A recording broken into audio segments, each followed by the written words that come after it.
NASCAR Xfinity Series racing from Kentucky. It's the Alsco 300 for Sparta, Kentucky.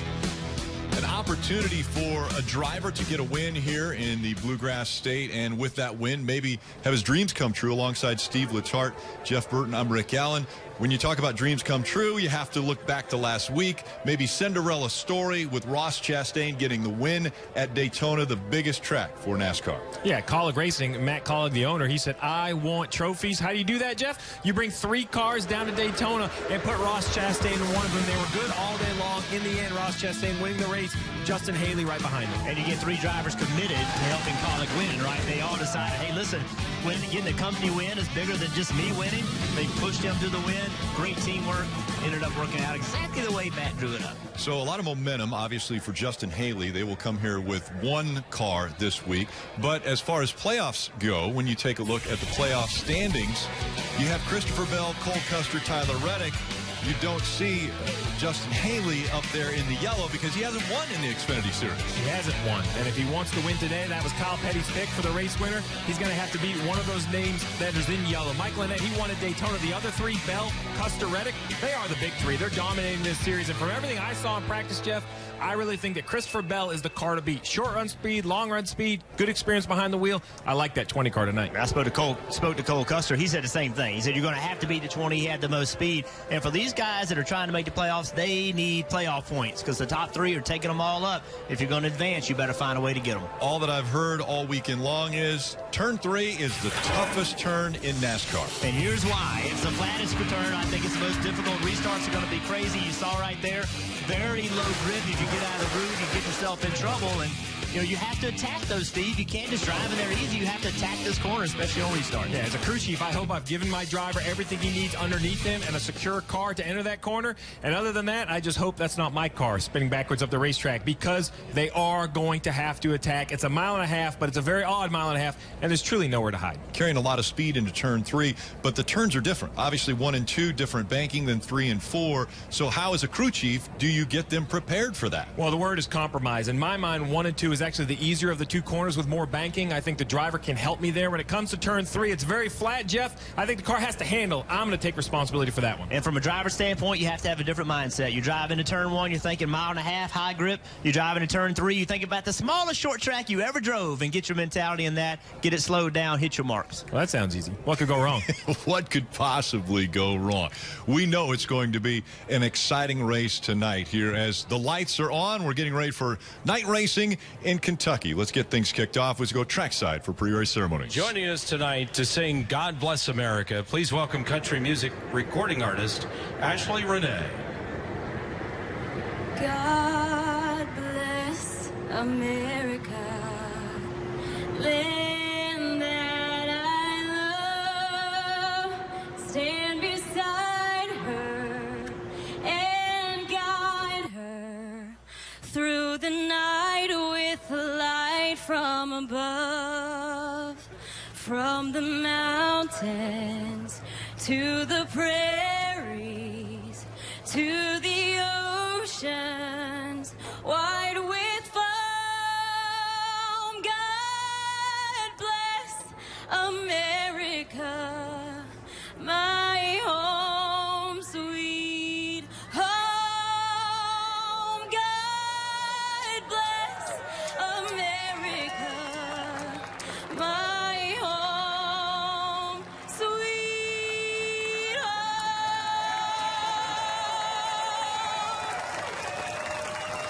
Thank you, Ashley Renee and Team Fast Track. Ladies and gentlemen, at this time, please rise and remove your hats as the North Bullitt County High School Junior ROTC presents our nation's colors. Please remain standing as track chaplain Larry Campbell of Kentucky Raceway Ministries offers tonight's invocation. Let's pray. Father, once again, we thank you for your many blessings in this beautiful evening you've given us. Lord, we pray for a safe race tonight. And Father, we just ask you might watch over all our servicemen and women all around the world. Father, also be with the people there down in the South and Louisiana that are struggling through the storms. Bless them, Lord. In Jesus' name we pray. Amen. Here tonight to honor America with the singing of our national anthem, please welcome from Bowling Green State University, Griffin Waltmeyer. Oh, say, can you see by the dawn's early light what so proudly we hailed at the twilight's last gleaming, whose broad stripes and bright stars through the perilous fight o'er the ramparts we watched were so gallantly streaming, and the rockets' red glare, the bombs bursting in air, gave proof through the night that our flag was still there.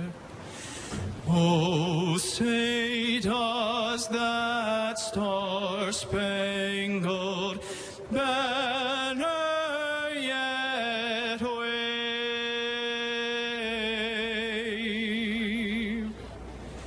o'er the land of the free and the home of the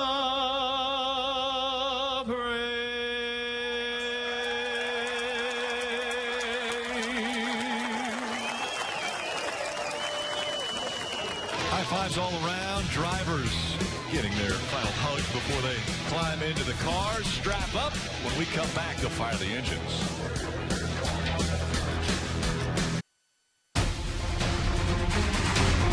Today, he goes on the spin and win at Kentucky. Tyler Reddick is going to get his first win in the Xfinity Series.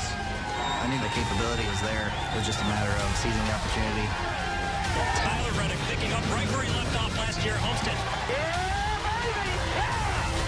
Been a dominant afternoon for Christopher Bell. It is his fourth win of the year. For the fourth time this year, Cole Custer is the winner.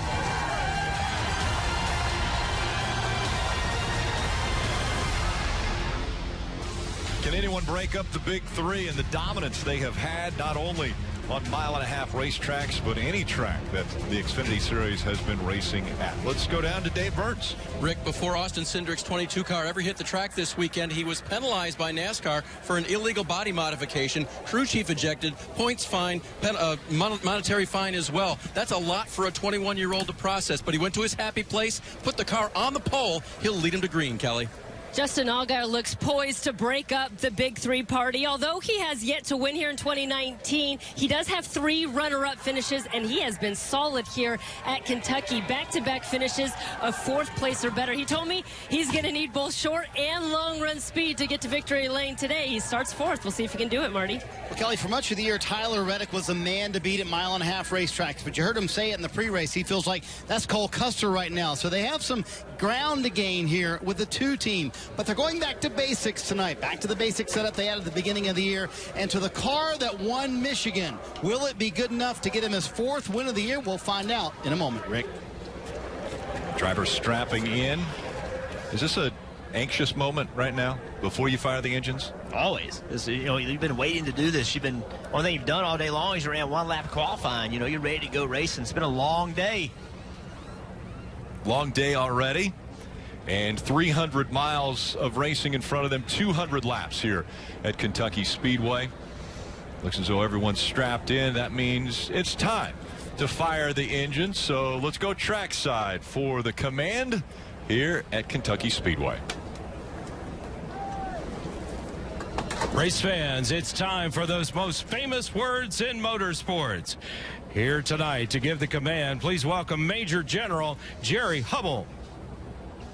On behalf of Alsco and that great team, on behalf of all of you that served or had friends and family that served, and on behalf of those in harm's way tonight, Drivers, start your engines. There's command. Fired up when you're ready. Fired up, Drivers reaching forward, firing the engines. Only 2 drivers in the field have ever won in the Cup Series. Morgan Shepherd won before Justin Haley was ever even born.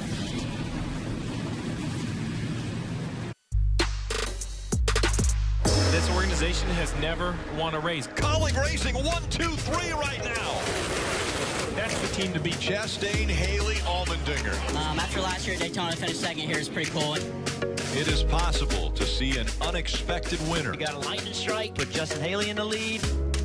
He's up front here at Daytona. The odds were definitely stacked against him winning this race. Congratulations. Thank you, man. Good to see your family. Seeing it live. Justin Haley has won. And what a week it was for Justin Haley. Cars starting to roll off of pit road now. They will be following the 2019 Toyota Supra. That is today's official pace car. As that is rolling out onto the track, we will take a look at the starting grid for tonight's race. Austin Cindric and Christopher Bell make up row number 1. Now Cindric will be without crew chief Brian Wilson.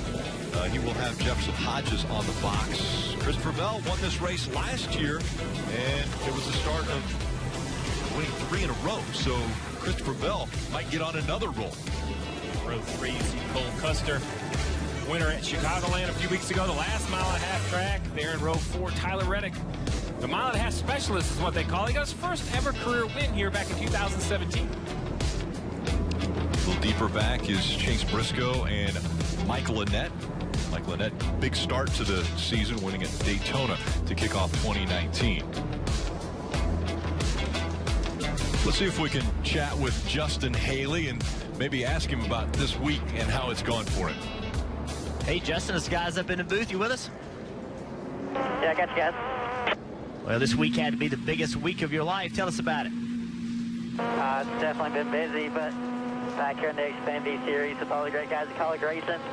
Had a solid week over here, too, last week, Daytona. So trying to chase this championship one race at a time, starting with Kentucky. Okay, so you're talking about Kentucky. How do you get refocused after that big week? How do you pay attention and put all your effort into trying to get that win tonight? Well, it goes back to the guys at the shop. They brought me a really fast number 11 lead filter gun protection Chevrolet, so it's been pretty simple. We didn't get to qualify like we wanted to. Been struggling there all year, but we raced really well, so hopefully when the green flag drops here, we'll be all right. Well, thank you for carrying that camera along with us. Going to get some great shots. Appreciate you talking to us. Good luck tonight, buddy. That for boys, thanks.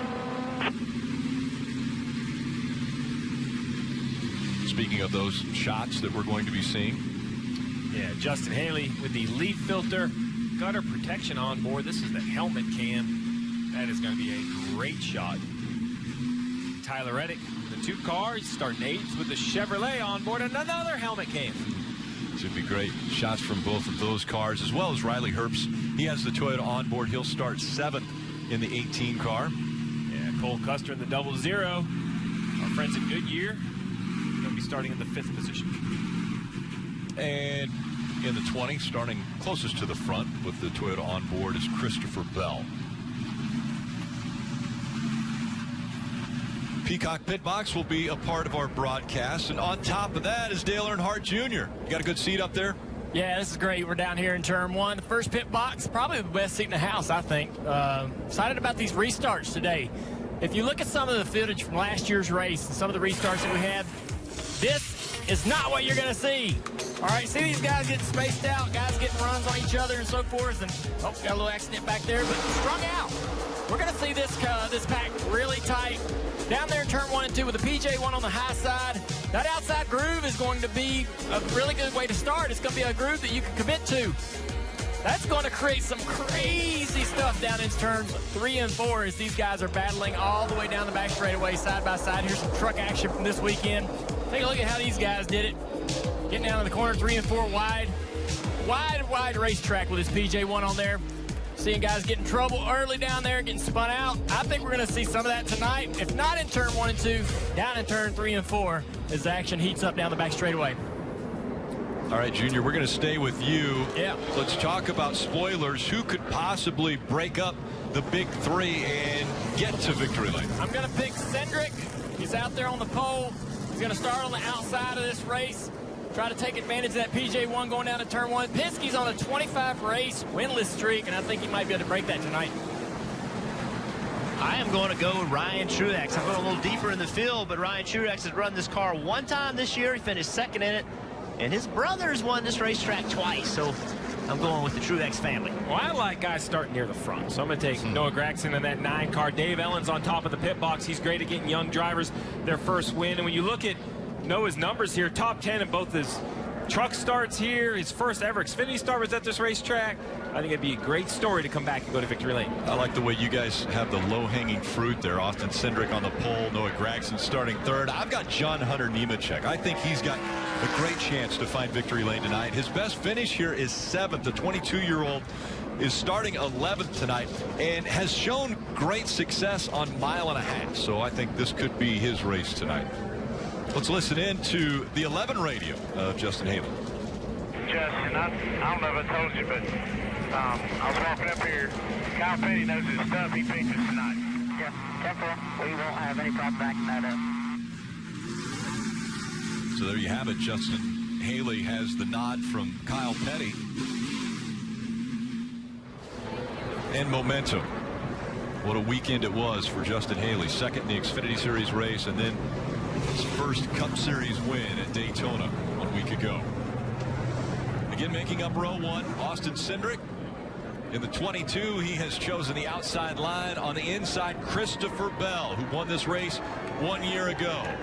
Fans on their feet and racing in Kentucky.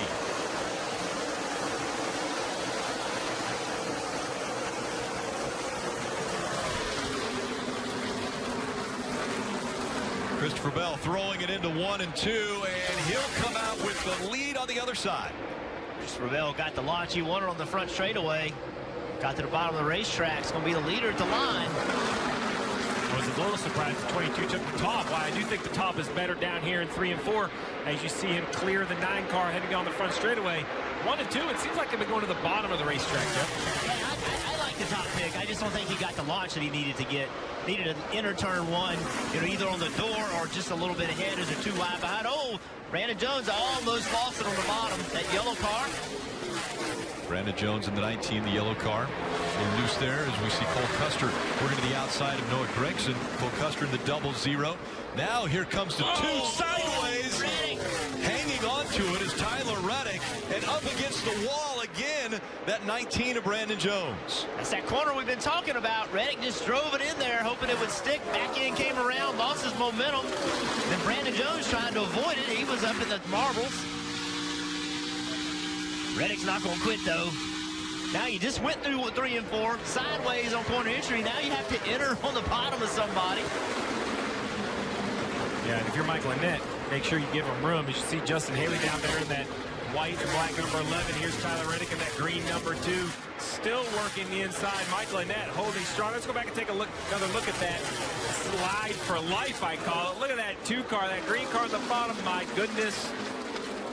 I'm not sure who was luckier, the 2 for not wrecking or the 19 for not getting collected. I think that's what forced the 19 up the racetrack and eventually into the outside wall, kind of at the top of your screen. I think he was thinking the same thing you were. The 2 wasn't done wrecking, and he was trying to get as far away from him as he possibly could. So now pinned right against that yellow line is the 2 of Tyler Reddick. He has slipped all the way back to 7th. And Brandon Jones all the way back to 14th. That slip in turn 1, and then again trying to avoid in turn 3 and 4. Oh boy. And into the wall in 4, we see the 9. 99, a lot of damage. 78, come up underneath of you. That's Avila. And the right front of that car destroyed. Coming. That one unfortunately is hit every. Don't stop there. You can take that one all the way back. Field.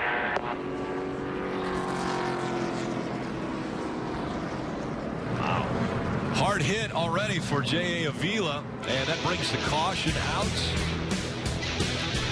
40 laps still to go in stage 1, but a quick in for the 99. NASCAR on NBCSN is brought to you by Marco's Pizza. Every store, every day, the Italian way. Hello, Primo. And by Credit One Bank, the official credit card of NASCAR. Perfect for race fans. So we're under caution for Ja Avila, who got into the wall in turn 4. We've got a glimpse of it. You can see his cars. It looks like they make contact right here, and then he starts to get loose and overcorrects, and big impact. Hard impact and green flag back in the air. Back to racing. No, that's the original stuff right there. See, that was good, wasn't it? You had me concerned. I was like, I missed something. Well, Kelly reported she's heard some complaints about perhaps a 22 jump at the start, but I don't know how. I mean, the flag man starts the race. It looked to me like they accelerated together, so I don't think it's an issue. And the rule is the race leader has to get to the start-finish line first. So the second-place person can't get to the start-finish line before the first place. Remember, on the initial start of the race, a flagman starts a race, and the leader has to get to the line first. That's on the initial start of the race. After that, it doesn't matter who gets. That's right. It doesn't matter who gets the line first, and the leader starts the race in the restart zone. Can I ask the obvious question? Sure. Why there has to be different rules for the initial start? I don't know why the leader. I mean, you've done this a long time. I thought you might have some insight for me. I get the flagman starting the race. I'm good with the flagman. I've never quite understood why, but that's the rule. That is the rule. The 99 gets towed back behind the wall. Let's listen into the 9 radio. Good job on that restart. Definitely going to be tight for the upper lane down there in 3 and 4. Yeah, the 22 went 5 car lengths before the zone, like it wasn't even close to the whole restart zone before the initial start. Yeah, I agree. I saw that. Oh boy, Jeff, the zone. Should we look at it again? You want to look at it again? I'll call it again if you want. Yeah. This is the start of the race. The zone means nothing. You see the flag waving. See the flag on the bottom of the ground. He's waving, and you know, I just don't see anything wrong about any of this. Yeah, the restart zone means nothing. It's when the initial start of the race is when the flagman drops the flag.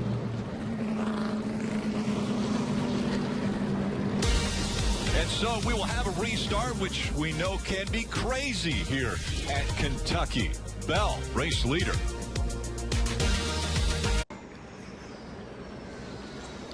NASCAR Drive, that's your live race day companion. You can select up to 8 different cameras, or you can watch 4 at one time with a multi-camera view. Just go to NASCAR.com/drive or download the NASCAR mobile app today.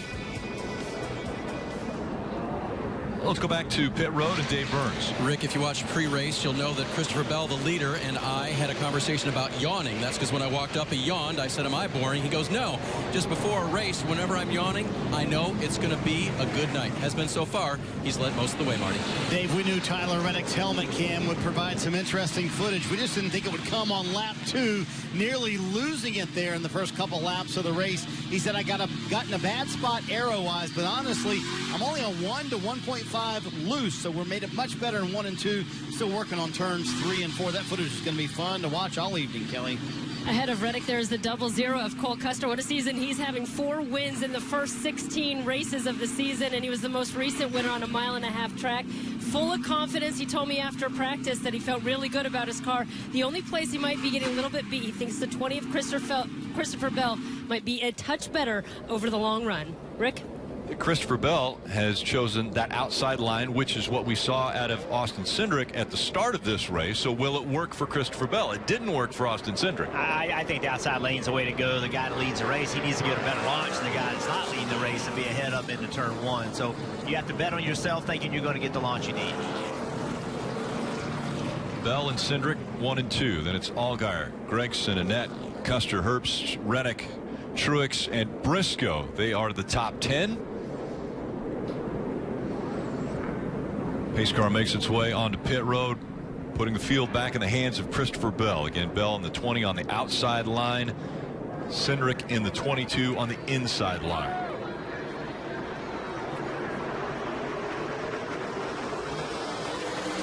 Watch Cole Custer in that 0-0 car. You got a good launch. See if he makes it 3 wide. Thinking about it, didn't do it.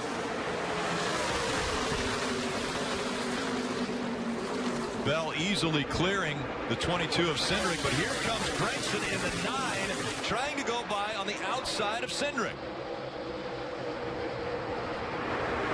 And now Cindric on that low line takes back the second spot. He clears Gregson in the 9 as they go through a little bit of that speedy dry in turn 3 or 4. Pretty impressive drive down there by Cindric. He drove it deep into turn 3 and it stuck. This is what Junior talked about. This outside lane wouldn't come in. It's pretty good through 1 and 2 right there. There's Michael Annette in the 1. See him just in front of Tyler Reddick. Halfback 8 up top, 11 up here, bumper, you're late. That sun becomes an issue too. We're seeing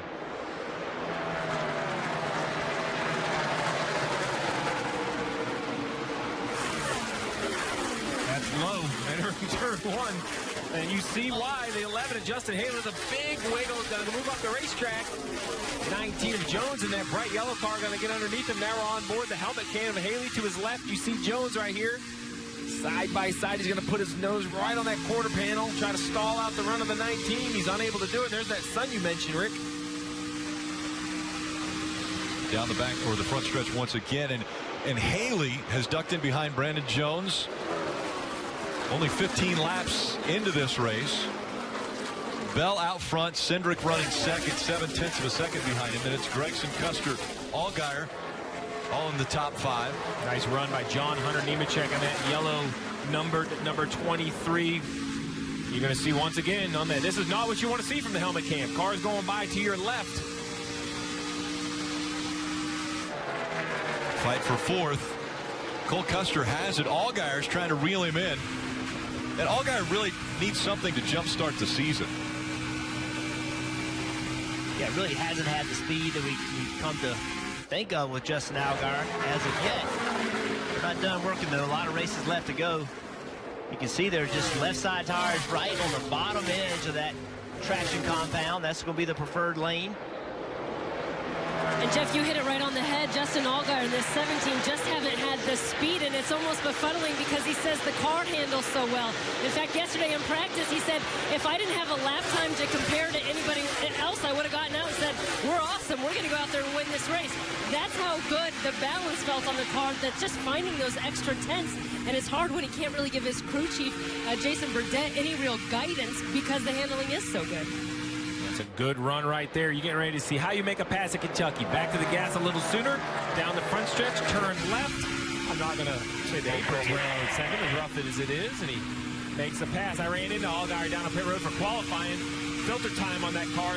That company's owned by Dale Jr. and Blake Cook, another former race car driver. And he said, hey, guess what? Blake's name's on my helmet. I said, well, he does own the company. He goes, no, it's his helmet. I borrowed his helmet since I already hit filter time on it. So Allgaier has made the move up to fourth, has moved Custer back a spot to fifth. Bell, Cindric, and Gregson are the top 3, separated about 0.8 of a second between the 3 cars. Listen, that was only a pass for the 4th position.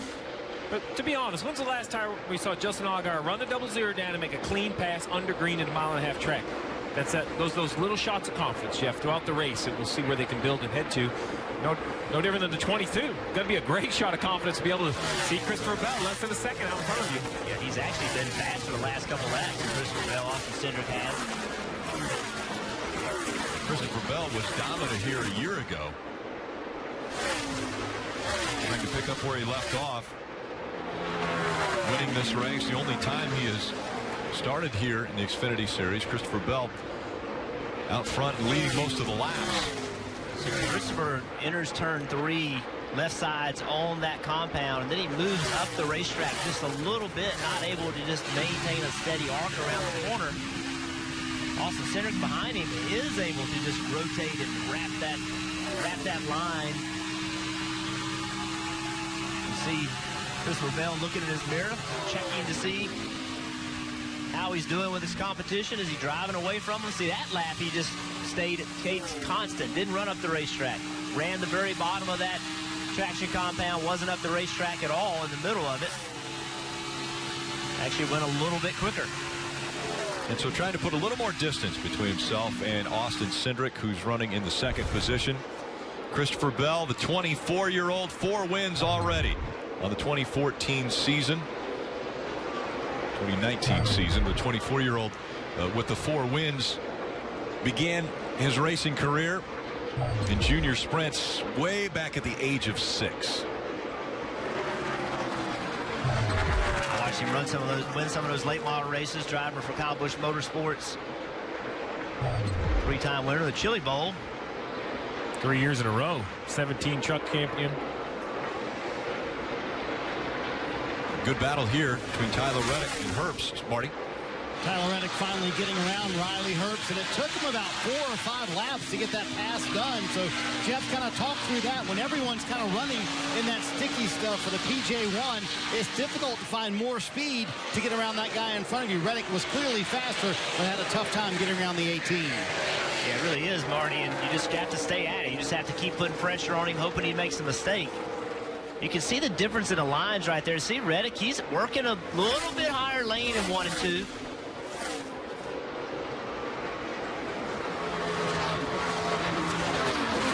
Reddick moving the right direction. He is currently in 7th, making his way a little bit closer to Michael Annett, who's running in the 6th spot. Everyone's still chasing Christopher Bell out front by over a second as we go NASCAR nonstop.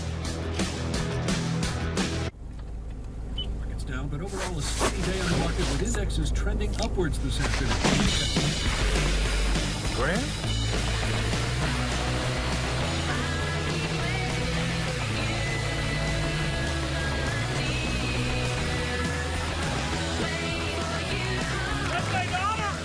Hey. Dad. What an incredible set. Love the wig. And brighter than ever Corolla. Let's go places. Fact is, every insurance company hopes you drive safely. But Allstate actually helps you drive safely with DriveWise. It lets you know when you go too fast and brake too hard. With feedback to help you drive safer, giving you the power to actually lower your cost. Unfortunately, you can't do anything about that. Now that you know the truth, are you in good hands? Pieces or cups? Pieces or cups? Pieces or cups? Pieces in cups! Man, we're killing it over here, huh? Not sorry. Reese's. If you want to try the tomato mozzarella chicken sandwich from Canada, you better get to your neighborhood McDonald's before July 28th. Otherwise, you'll have to get your passport and actually go to Canada. Around the world is still around the corner at McDonald's, but not for long.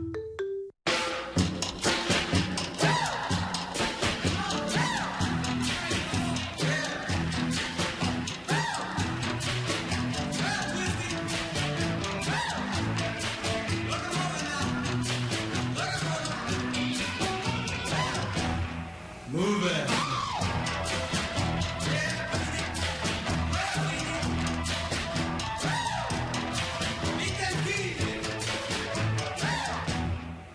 Only the one.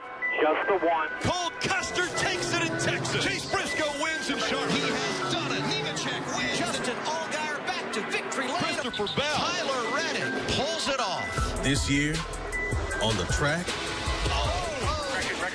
Back it down. new names will become worthy of the spotlight. The 22-year-old is the Xfinity Series champion. The NASCAR Xfinity Series. Names are made here. 16 laps to go in the first stage of the Alsco 300. Make sure you catch all the action of NASCAR on NBC with the NBC Sports app. You get closer with alternate camera angles, driver stats, and track information. We're riding along with Riley Herbst, who's currently in the 8th position. Just a fight with Brandon Jones, as well as Michael Annett, Tyler Reddick just in front of them. But Brandon Jones has closed the gap now on Herbst.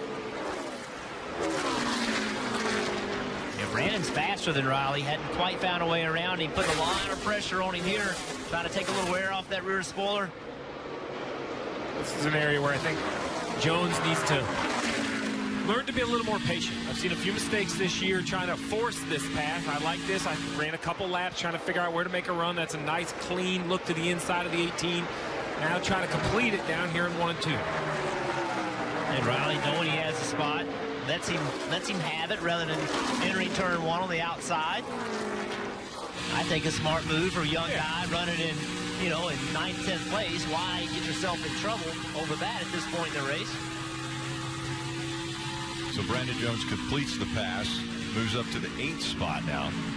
He'll set his sights on Tyler Reddick, who right now has set his sights on Michael Annett. Those two running 6th and 7th, just in front of Brandon Jones for position. Marty? Obviously, those two are teammates. Riley Herbst in that black monster number 18 car, and Brandon Jones in the Menards colors, the yellow colors, right in front of him. They told Riley, hey, let Brandon go and follow him. So to your point, Jeff, they're trying to get this young driver to learn from a more veteran driver. They've also hired a coach for him and really gotten him to watch the races. They send him up into the stands to try and learn everything he can and be on the radio as well. And Jeff, coaching for young drivers, very important, isn't it? I think it's exceptionally important. This is Riley's 2nd mile and a half in an Xfinity car. So, there's so much to learn. And it happens at such a fast pace. And you want him to go out there and have a great run and contend for the win. But you got to remember the goal, right? That's to get lap time and learn what it takes to be successful in one of these Xfinity cars. See Tyler Reddick trying to drive underneath the net.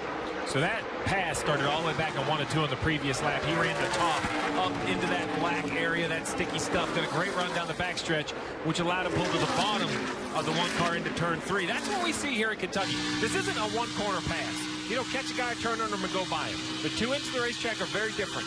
So the race car driver has to A first, as I catch you, Jeff, which corner am I better than you in? And then kind of strategize around that as we see 2 teammates battling right here for the 3rd position. Gregson in front in the light blue number 9, and Allgaier just behind him in the 7. That's one thing you mentioned Reddick jumping up in the 2nd lane, right? He's not afraid to try that. So right now, Allgaier, right? He's stuck behind him. Allgaier's a little more conservative than that. He isn't just going to jump up there as quickly as Reddick would. Yeah, so the team has been telling Noah Gregson in that number 9 car to use the bottom in turns 1 and 2 because they say the 7 of Allgaier can't run up top there. Now they're running 3 of 4 right now. This is how they qualified. And Noah Gregson, his first time running in an Xfinity car here at Kentucky, pretty pleased with that. He said he's really leaned on Justin Allgaier this weekend to help him here. So the fact that he out-qualified him, he was pretty proud of that. It was a good corner by the 7 following the 9. Even on the bottom, he got back to the gas a little sooner. This is a great shot to show you how the 7 turns down a little lower, Jeff. Looking for that air on the left front fender. He gets it and allows that car to turn.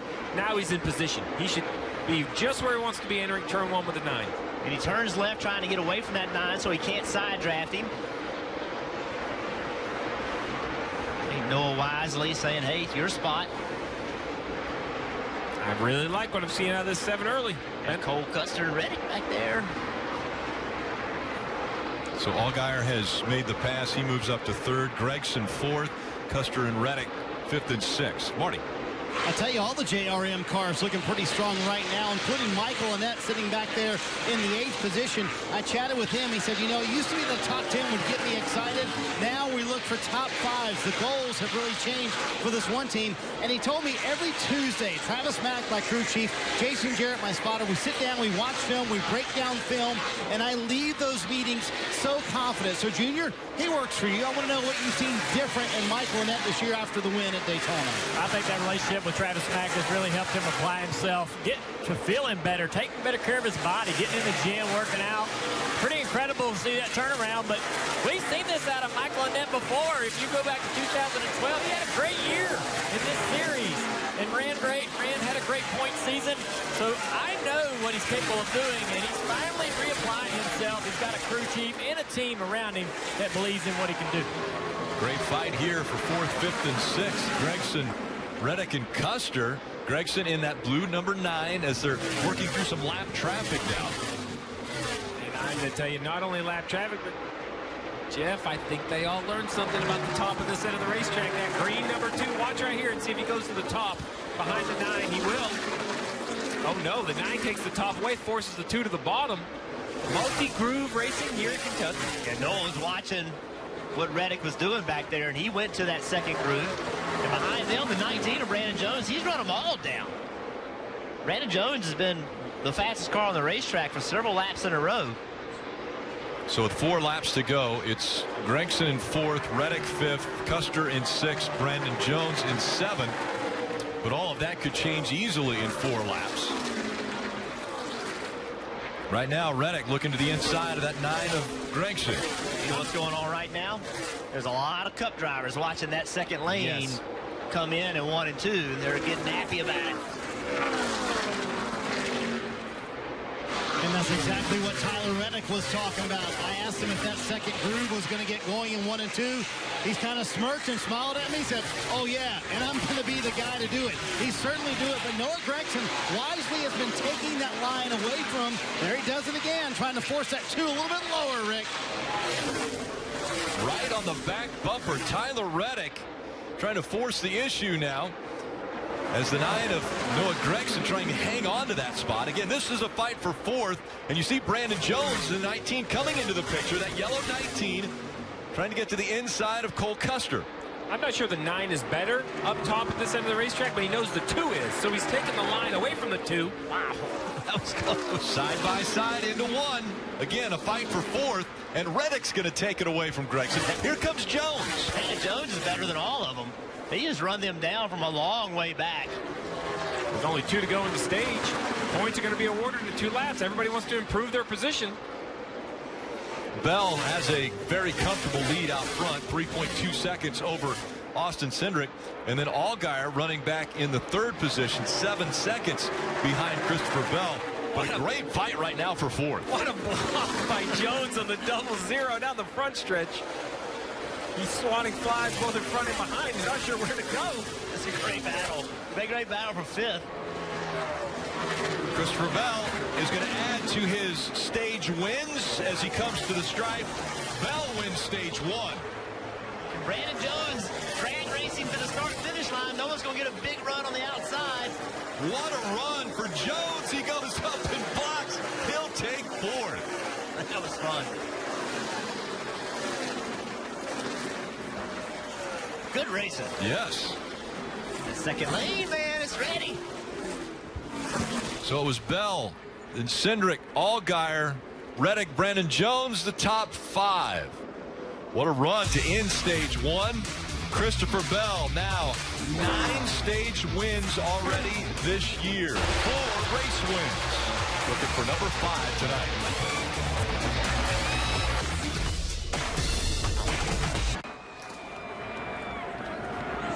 Great pace set by Christopher Bell. He has the 18th car a lap down. So 17 on the lead lap, and they're making their way onto pit road now, Dave.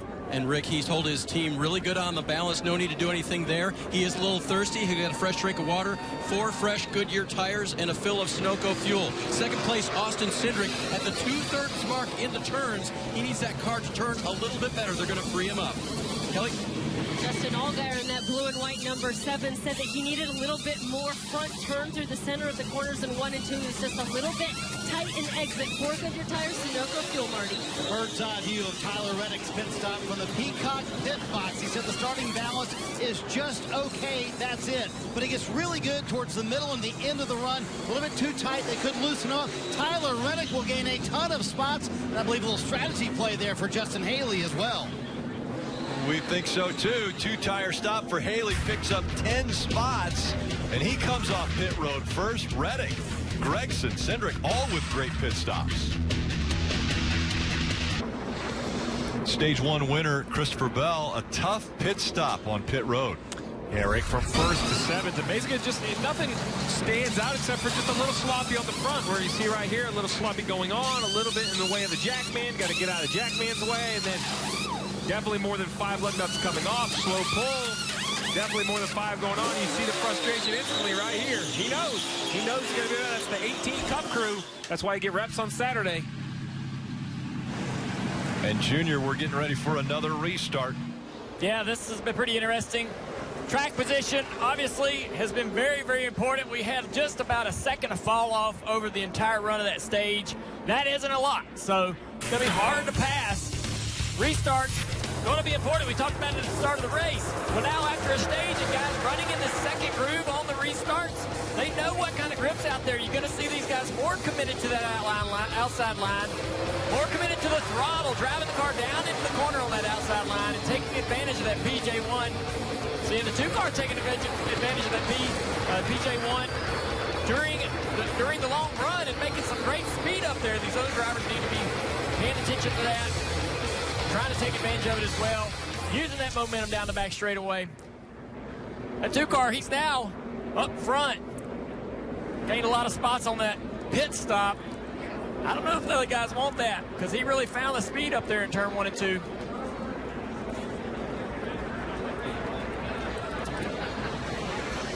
So Justin Haley, after a 2-tire stop, won the race off pit road. He's out front. The control car on this restart, he has chosen the outside line. And Tyler Reddick on the inside as they come back to the flat. See right there, looks like the 11 spun his tires a little bit. Allows the 2 have a pretty good launch on 4 tires. Right here, you guys stay committed to the throttle. Should be able to run wide open around 1 and 2 on this restart. Lose. 2 is that trouble. The 2 of Tyler Reddick slides up the racetrack, will lose a couple spots. Noah Gragson was right on his back bumper. A couple spots was nice. A handful for sure. And you see right there, Christopher Bell trying to recover. Now he's inside Cindric for the 4th position. How's my math real quick? Brandon Jones in that yellow 19 has moved up to 2nd. 3 wide back here for position. Oh, Brett Noah on the outside in that light blue car. I thought the 19 had cleared him. 19's going to go for the lead right here. Coming out of 2, he takes the lead away, sliding right in front of Haley. Gragson moving by as well. Now very tight as Christopher Bell has fought all the way up into the top 4. Christopher Bell missed the bottom of the racetrack right there in the 22. Cindric trying to get underneath him. Veteran move, right? He runs low down the straightaway to protect from the 22. Allows Haley on the outside, but he knows he only has 2 tires. He's got to feel that he has a better car at this end to go by that 11. As you see him, he's got to come into sight. That's going to clear the 20. Guys, I wondered how good this 20 was if it was just track position, but what he showed me right here in this restart is he has a very good race car. I don't know about that 19 car, though. He's out front now. We saw him run the group down. I want to see if he can drive away from everybody. He's going to try. Brandon Jones in that yellow 19 up front. Here comes Austin Cindric again. You see Austin Cindric was pushing Christopher Bell down the front straightaway trying to get by the 11. Last year, Austin Cindric does not push him. He turns left, makes it 3 wide, puts them all in a tough situation. He is a maturing driver, understanding that wasn't the time of the race to do that. Side by side for position. Again, Cindric in the 22, Haley in the 11. And up the racetrack, contact made. Cindric sideways, coming out of turn 4. He'll tag the back end of that car into the wall, but that brings the caution out again. The 11 of Haley, he got in the wall as well on the exit of turn 4. I just was talking about the patience he was showing. You jinxed him, is that what you were going to say? Yes, I'm sorry. Actually, but I don't think this was a lack of patience. No. The 11's backing up on 2 tires. You have to pass him. At some point you have to pass him. He turns underneath the 11. That tire drop, I mean, We've I let talked him all rear weekend pretty good. how difficult turns 3 and 4 are. One of the toughest corners in NASCAR. This is what we're going to see. It's turn 3. He's not the first one to lose it on entry into turn 3. He's in a bad position. The 11's got all the air off the side of his car. Drives down, and there he's loose already. Now he's just got to chase it up the racetrack. You know, he just overdrove the entry just a little bit. So easy to do. But then Haley, I'm not sure how much damage he got. He got lucky that Cindric saved it a couple times, or it would have been an instant spin for the 11 too. The 11 has enough damage. He's coming to pit road as we look at these replays. I think you have to come to pit road with how hard he hit him in the left rear tire, and then, oh boy, sliding through the smoke. And remember, Haley. Only a 2-tire stop for Haley that last time by. Yeah, and I like the 2-tire call. I saw last night in the truck race, 2 tires worked really, really well. But you said it at the top of the show. Trucks have more downforce. Cup cars have more downforce. These cars drive the worst. I was with you. I like the call. I'm not guessing it now. What we've learned is the lack of downforce needs those 4 tires, I think, to be competitive. Look at this shot. He knows he's up the racetrack. Keep coming, you're good. Hang on to it, hang on to it.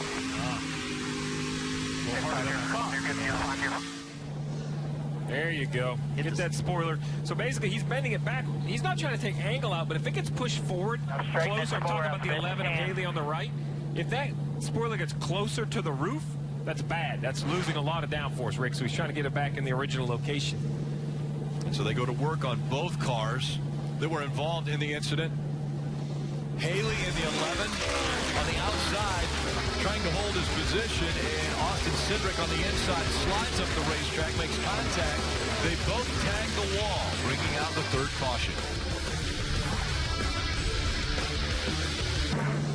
Back at Kentucky Speedway, and they continue to work on the 22 of Austin Cindric. Take another look at this perspective, and that was Austin Cindric sliding up the racetrack, tagging the 11 of Justin Haley. That perspective is actually Parker Kligerman's camera, and we're just thankful that, Parker, you made it. This is the first we've seen you all weekend. I appreciate it, Rick. I just wanted you guys to miss me, and that was great camera work by our cameraman down here, Brian, and he saw that all go down. And what you saw there is what happens in turn 3 all the time. We see on the restarts. As you enter in the corner, you see those cars there that are lined up. You want to enter up in the black stuff and get the car back down. And what Justin Haley was doing there was squeezing Austin Cindric, because that's a way to defend.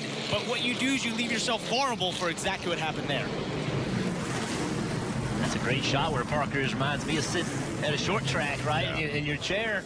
Parker take a picture and hashtag my track, my roots, right? Kentucky Speedway. Noah Gragson on the inside. Brandon Jones on the outside as they go back to racing. 31 laps to go in stage 2. Front 4 very tight. Gonna be side by side through here. Can Gragson clear Jones? He does. Now here comes Christopher Bell. Christopher Bell in the 20 on the inside of that yellow car of Brandon Jones, and Bell diving low, trying to get by Jones as they go through 3 and 4. Didn't quite have him cleared. Brandon with a good run on exit. New leader at 9. Good job. Earl Marvin, Jimmy Johnson spotter for decades, actually, forever. I recognize that voice anywhere. That's the spotter for the 9 as we see 20 past the 19.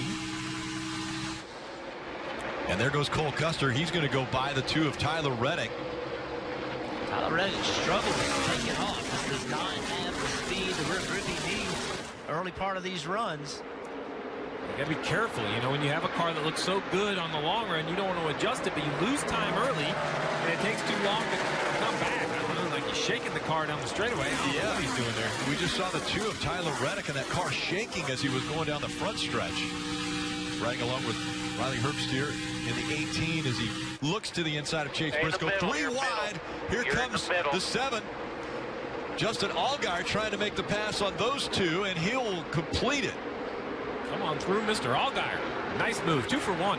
We just saw 2 cars not be able to go through there. I'm surprised 3 could make it. Ryan Sieg was out of the dark asphalt up there and almost into the wall in that 39. You mentioned that, Jeff, but I thought the 18, I'm not sure if it was by choice, but he did a nice job of not driving in there 3 wide. He backed out just enough to make it down to 2 lanes as we see Briscoe. Briscoe tags the wall. He was trying to make that outside lane work and just got a little too high on corner exit, got in the wall. A lot of action in this race so far. Cole Custer, Chase Briscoe, teammates for Stewart Haas Racing in the Xfinity Series. You see the yellow stripe on the back of the 98. That's a rookie stripe for Cole Briscoe or Chase Briscoe. See how high Chase is on the corner exit. Just not enough grip up there. So on a Cup car, I would say I'd be very concerned. But these composite bodies, basically, they're not metal. They're a composite body on this Xfinity program. That 98 really looks like it's in pretty good shape still. I don't think it hurt the car much. Right along with Herbst and see what he had as far as a view. Outside, corner, clear. Outside, clear, Really clear, wasn't clear, that clear. Good high job. when he got in trouble. He, you know, people been working that second lane, and he just got the back end, just came around on him. Right here. Gragson can't shake Bell. No, and Bell has run him down consistently. 15 100s, 210s every lap. Now he's there. Now he's in attacking range. He's close enough. Jeff, take us through what's his path around this 9. Oh, he's going to stay up. Use that sticky groove of the racetrack, and look at the run he gets through the corner. So now you talked about this corner. The pass doesn't always happen in the corner where it all started. He set him up. Now he's got a big run going into turn 3. He's going to try to run a little bit lower line than Noah. Try to go to the throttle. Now it's a game trying to get to his left rear quarter panel. If you get to that left rear quarter panel, dump all the drag on his car. Noah with a good launch, though. Now, Christopher, what's he going to do? I think now he goes back to the bottom. Nope, back to the middle. I like the run he gets off the top. I think the 9's going to move up and take the air away down here because at the bottom of this end of the racetrack, I don't think the 20 can make much ground up. Ooh, follows in his tire tracks, maybe a half a lane lower. 9's loose. Going to get him more loose. Half a lane lower, bumper, inside. Fight for the lead now. Here comes Bell. Bottom of the racetrack. Bell trying to clear him as they go into 1. Bell leads at Kentucky again. And I know it looked like Noah just gave the spot up, but I'm impressed by that. There's so much to go in this race. Follow the 20. See where your car needs to be a little bit better. There's no reason to contend the spot, drive in on his quarter panel. Dave. It's hard to knock much about Christopher Bell's game this year, but the mile-and-a-half tracks have been a little bit of a struggle after the first part of the year. Oh, and that's Ronnie Bassett around. Yep. Ronnie Bassett Jr. goes around in the 90. That's the 4th caution that has come out. Here's going to pick up the pace car is going to pick up the leader right here. Just try to get going as best you can here. Ronnie Bassett Jr. was running in the 23rd position when he spun.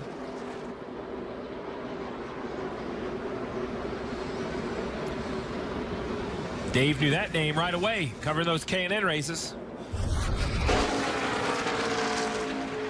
And left rear definitely down on the 90. Yeah, looks like he's on the apron trying to get back to pit road. Dangerous, though. Always get scared when I see a car spin back up on the racetrack like that. Very fortunate nobody was coming. So he continues to work his way around the apron. We'll come back onto pit road to the attention of his crew. You mentioned the K&N Series. He and his brother both, for many, many years, ran the K&N Series.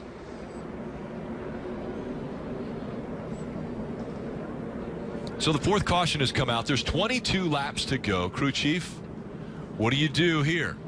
Save tires and stay on the racetrack. I mean, I think if you came and got tires right now, it would help you. You'd probably have a pretty good chance to maybe even fight back and win this stage if you can get a good enough starting position, enough cars come. But I think it puts you at a big deficit for that final stage, and that final stage is the longest. I think you want at least 2 sets of tires in your pits. I'm staying on the racetrack. I wouldn't pit. Not if I'm Christopher Bell, Gregson, Jones, Custer, the front 4, even Reddick in 5th, Allgaier in 6th. And once you get 6 guys stay, I'm not sure you can start close enough to the front to use those tires to your advantage.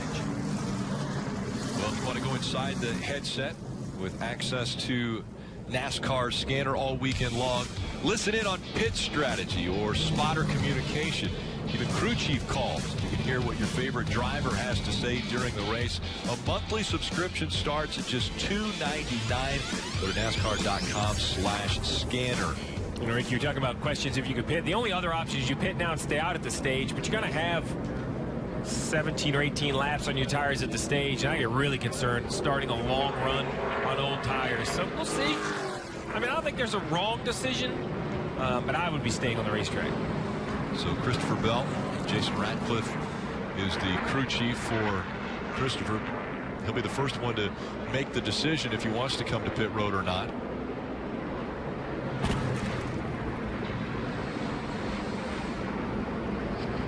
And he will hint to the left and then stay out on the racetrack.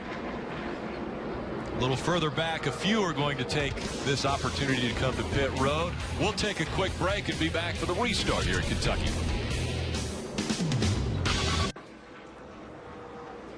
NASCAR on NBCSN is brought to you by Toyota. Let's go places. And by Credit One Bank, the official credit card of NASCAR. Perfect for race fans.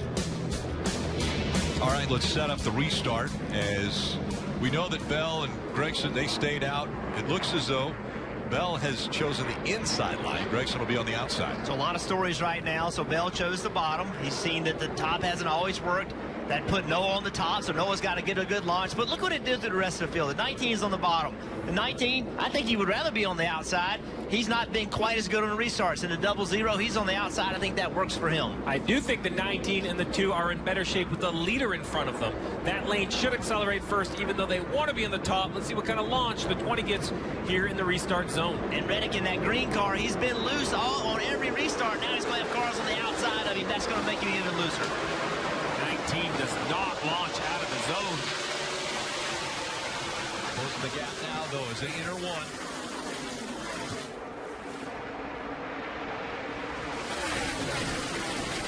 Yeah, I was concerned. I thought the 19 had either spun his tires or didn't go, but the second half he did accelerate. Now he's inside the 00 of Custer. And see behind him, the 2, he was on the bottom. He just didn't have enough for a grip, and they put him 3 wide. Up the racetrack goes Brandon Jones. He's going to be able to hold it off of Gregson as they fight for second. Yeah, look at Reddick back there. You mentioned 3 wide. I don't know if this is going to work, gentlemen. They make it 2 wide as they enter one. John Hunter Nemechek on that 23 wisely gets out of the gas, lets those 2 have the lane.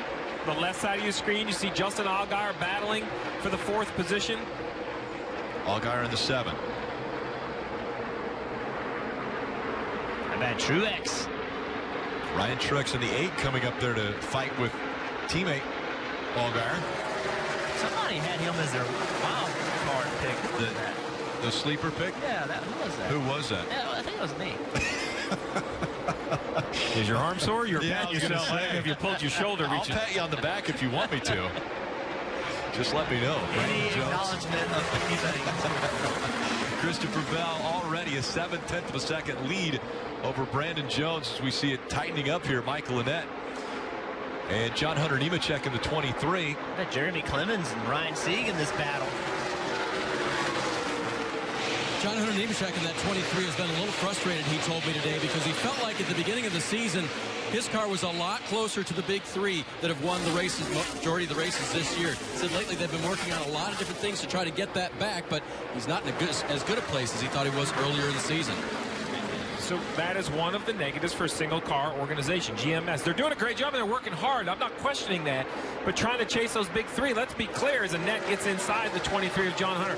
When we talk about Custer, that's Stuart Haas. They have Cup cars and a couple Xfinity cars, right? When we talk about Bell, that's Joe Gibbs Racing. I mean, these guys have the resources. Tyler Reddick from RCR. And Annett is going to clear. Well, barely clear John Hunter Nemechek. He said he's going to clear him. I'm thinking, I hope it was going to be close. Here comes Ryan Sieg in the 39, looking to the inside of Nemechek. How about Ryan Sieg in this team? You know, this Ryan Sieg. These are Childress cars, but it's a later version of the Childress cars. It's a lot of guys that left Childress and went to work on this family-owned team, and here they are battling in the top 10. Great job. Only 7 full-time employees for Ryan Sieg. And they commute. Some of them commute from the Charlotte area and go work there a couple days a week. 4 guys will do that commute. Marty. You see the battle for 5th between Ryan Truex and Justin Allgaier. Here, get that spot behind them, Tyler Reddick. And a moment ago, Jeff was talking about him not trusting his car on the restarts, maybe being too free. Here's what he had to say on the radio about that. I know he's off, even when I kind of got singled out where I need more rear grip to take off in the run. Just the rear grip isn't quite there. Like, it makes me think it's there, and then once I kind of commit to throttle, it kind of steps out, gets away from me. Just looks like right there he's giving up too much getting into 3, but he's making it up off. So it may be a good trade-off. That's Reddick and Richard Childress talking about that, Jeff. So put us behind the wheel. When you're in there, you don't quite trust the car on that restart. That's what we saw from Reddick. He loses all those spots, Jeff, but he seems to gain them back the further they run. Yeah, the most difficult thing, Marty, is that he says he thinks he has grip and then he doesn't, right? So for a driver, that's really hard to deal with because you can only, you drive your race car off of what you feel, right? If you feel grip, you're in the gas, man, I'm going, and then boom, you lose it. And that's very hard to manage for a race car driver. We've seen him with Tyler Reddick all night long on those restarts. They're going to have to give up, Steve, some of that long run speed, get this thing tightened up so he can blast off on restarts. I like his feedback. I like what he's telling Randall Burnett. I think he's right on the idea. Listen, I can't give up this much, right? I just can't do it. I don't make it back up because you see how hard he's fighting to pass Truex right here. He's a better car, but it takes time. On the right side of your screen, Cole Custer darts away from the 9 of Gregson to the bottom of the racetrack. Gotta be careful down there. There's some drains on the apron here in Kentucky. If you hit those things, it is rough. Good side-by-side battle here includes that red car of Ryan Truex, only the second start for him this season. And crew chief Taylor Moyer told me that was one of the reasons why practice was such a struggle here. He feels like the gains that other drivers have made running all the races this year really hampered Ryan Truex in practice. But he felt like he'd be good in the race, and other than losing 6th place to Tyler Reddick, he's having a good run. Yeah, you mentioned only his second start. The one start that he had earlier this year, he finished second at ISM Raceway. So very impressive for Ryan Truex, the younger brother of Mark Truex Jr. Mike Lynette made a move right there underneath Riley Herbst. But Steve, let's go back and talk about Tyler Reddick, right? Somebody I know that might be standing right next to me has this really cool saying that at every long run, it also has a short run. That's right. So, you know, if you cannot go on the short run, you lose so much ground, you can't make it up. Only 7 laps to go before this stage end. There's no way that Tyler Reddick can make it up. Kelly.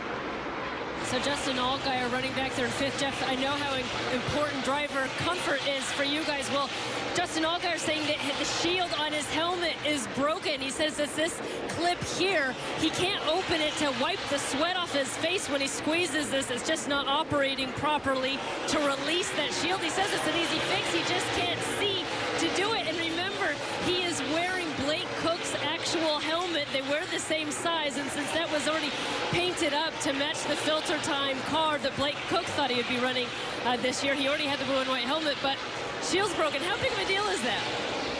You know, I don't think it's that big of a deal. It's an annoyance, right? Like you want to, it's a habit, right? To open your shield and reach up there under caution and, you know, wipe your face off, but I don't think that they're going to be making a change. It would take too much time for them to change that. I think they're just going to say, man, you're going to have to deal with it. This is for 7th. Mike Lynette taking the spot away from Ryan Truex. You see this battle right here in front of them is Reddick in 6th. And the reason I bring that up is fastest car on the racetrack last lap. Problem so it is has the potential. Yeah, the problem is that the laps are winding down quickly. Less than 5 laps to go in stage 2. Christopher Bell trying to sweep the stages. He has a 1.7 second lead over Brandon Jones. That's, I think, the car I'm most impressed with so far, Brandon Jones. When I saw practice, I didn't have the 19, a teammate to Christopher Bell, the 20, but I just didn't have him up there running right next to the 20. But here he is consistently running inside the top 5 after a rough start. Remember, they dropped the green. Parker, that 19, was sliding up the racetrack. They've recovered nicely.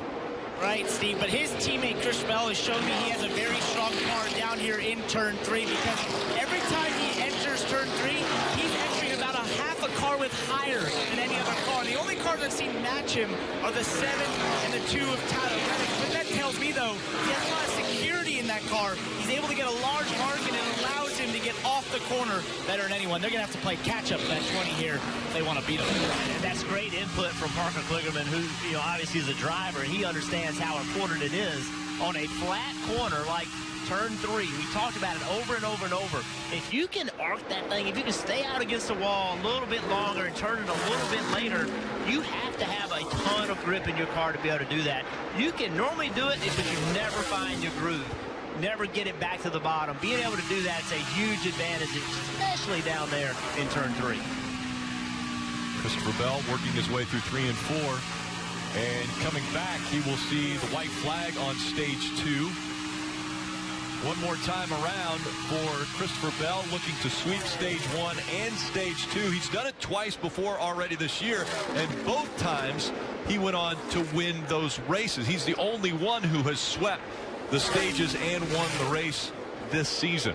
And what did he say that he thought their weak spot was? 1.5 miles. He said he thought Custer, and he also thought Reddick had a better 1.5 mile program. They needed to go to work. Well, they've gone to work so far tonight. Stage 1 winner, and now stage 2 winner. Christopher Bell gets the green and white checkered flag. John Hunter Nemechek and Chase Briscoe will fight for positions. The final point that you get as far as stage points, top 10 all get points, and it's going to go to John Hunter Nemechek.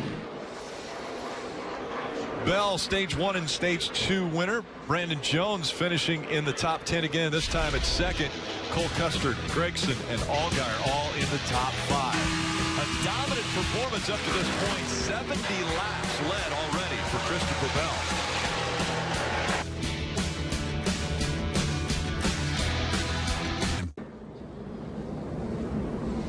Track now completely in the shade as the sun beginning to set here on Kentucky Speedway. 2 stages in the books, getting ready for the 3rd stage. Let's go down to the Peacock pit box at Dale Jr. Hey guys, I just want to show you a little thing that we got going on at the Dale Jr. Foundation. If you look at the in-car camera for a lot of the guys tonight and tomorrow, you're going to see these skull gloves. This is a campaign that we had last year at Watkins Glen. We're having it this year at Kentucky.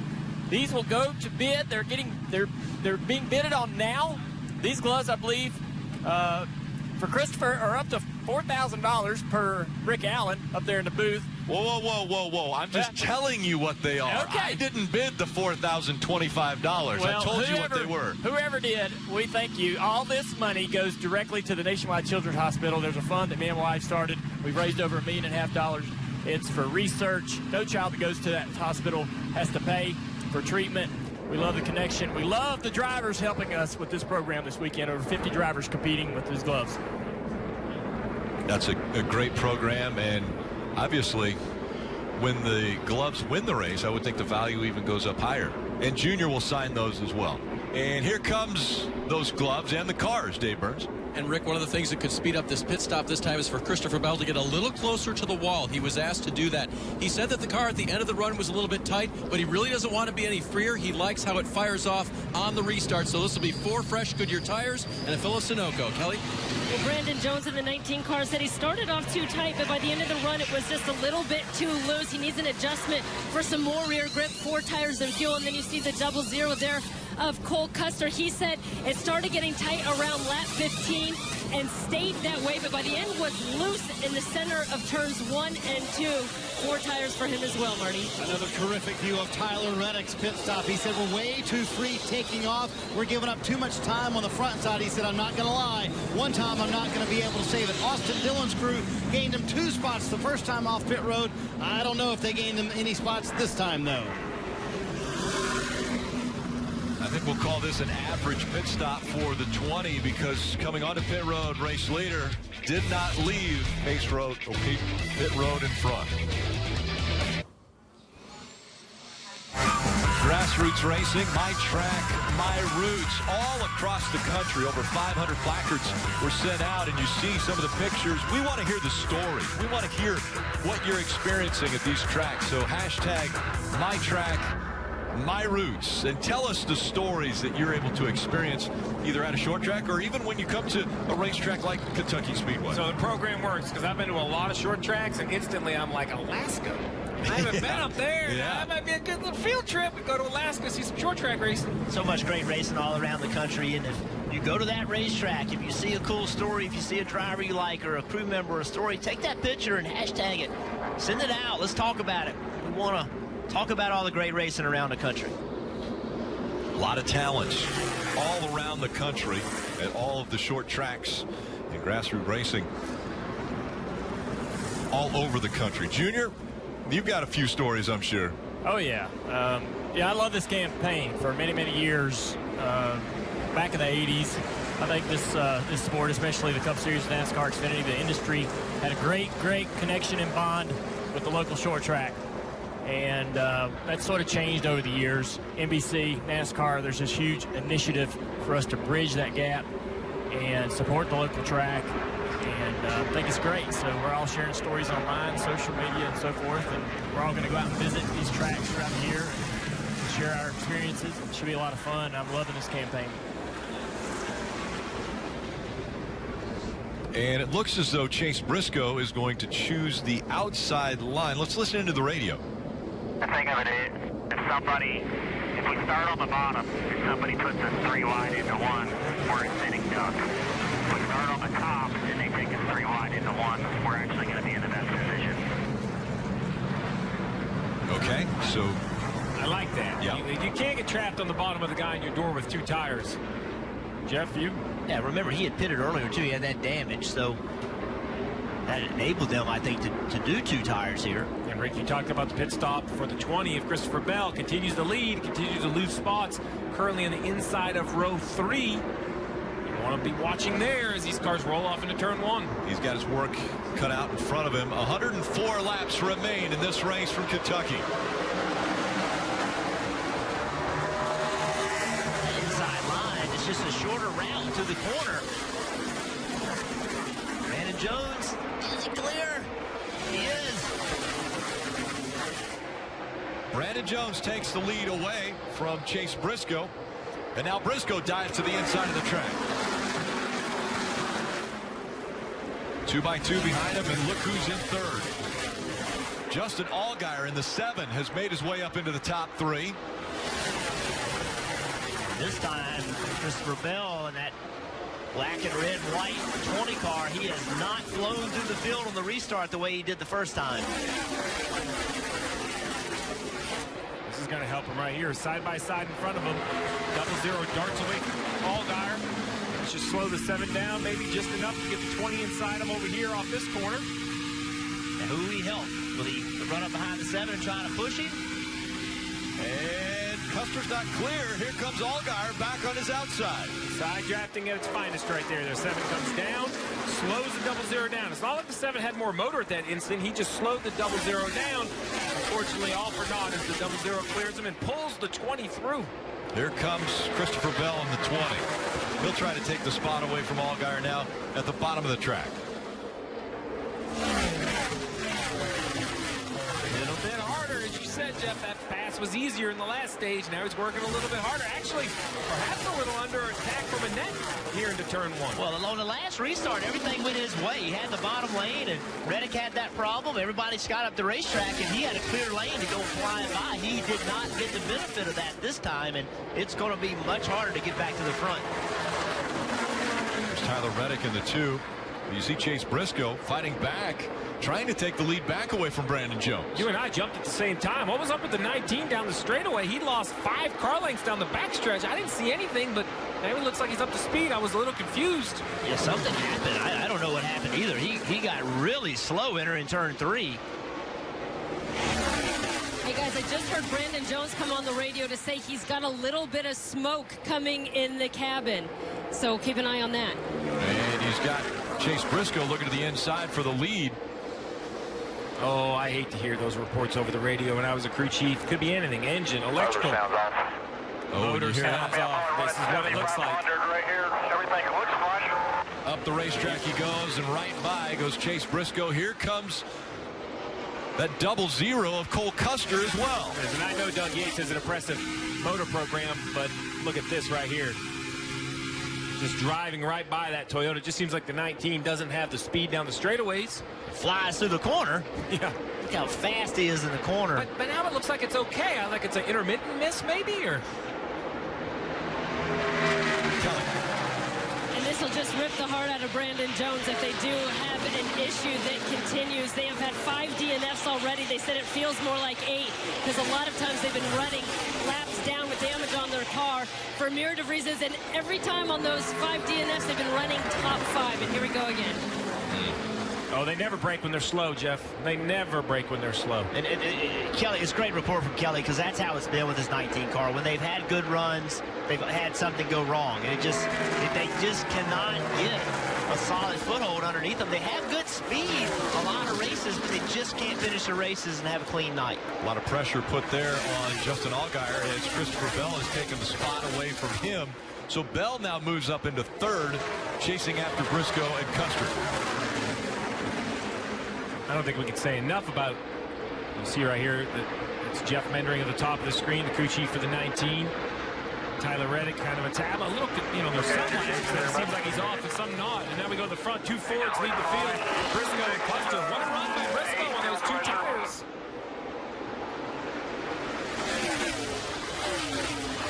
Remember, these are teammates out of the same shop. Oh, he's... Yeah, there's the smoke. Yeah, he's getting really slow now.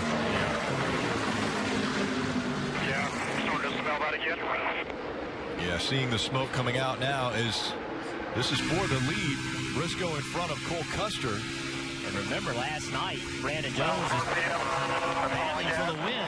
He was battling for the win and got in a wreck. Yeah, just bring it to me. Out of his doing. Bring it to me. Now you're hearing radio for the 19. Bring it to me. Yeah, I don't think we'd be smoking if it's a plug wire, unfortunately. Optimistic, right? That's That's an optimistic driver and a realistic crew chief right there. He's seen enough of these. Try to be positive. He has such a great race car, but now he has to make his way onto pit road. And again, the smoke continuing out the back of that car. Let me tell you something. Brandon Jones could have won this race tonight. He had enough speed to win this race tonight. And there is no question about that. This is just heartbreaking. So these two Fords right here, they better figure out what they're getting ready to do, because look who's in the picture. It is taking longer, Jeff, as you mentioned, but the 20 of Bell, he races like a veteran. He picks and chooses his way through traffic, didn't put his car at any sort of risk. And as these two kind of run nose to tail, Bell consistently runs a tenth and a half quicker than the 2 leaders. Trying to diagnose what's going on with Brandon Jones' car up on the top of your screen. As a crew chief, what are you looking for here, Steve? What are they trying to figure out?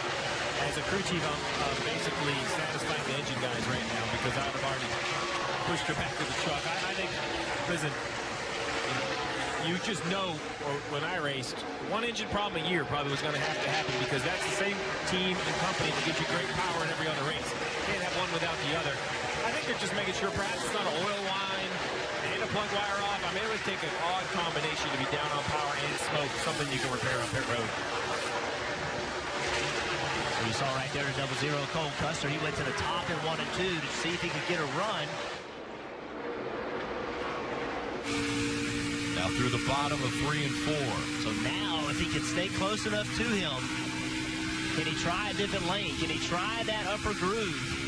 Try to make it work.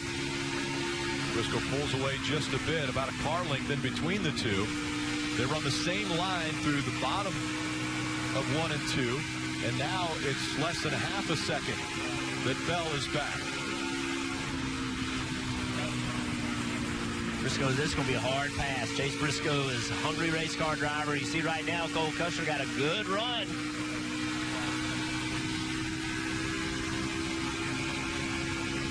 Custer trying to take the lead away, and lurking in the back is the 20 of Christopher Bell. And how about Bell? As soon as he got to him, he said, I'm not messing around. I'm going to the second lane. Trying to take second away from Briscoe, and Bell moves up to second. Telling you, Bell on pit road today during qualifying. I said, hey, man, how's your car? And he played it kind of coy. I said, well, I think I've got something to work with that grin. That Christopher Bell grin, like, it's really good. I didn't say it was really good, but I feel really good about it. Well, remember, they've lost probably over 10 spots on pit road alone.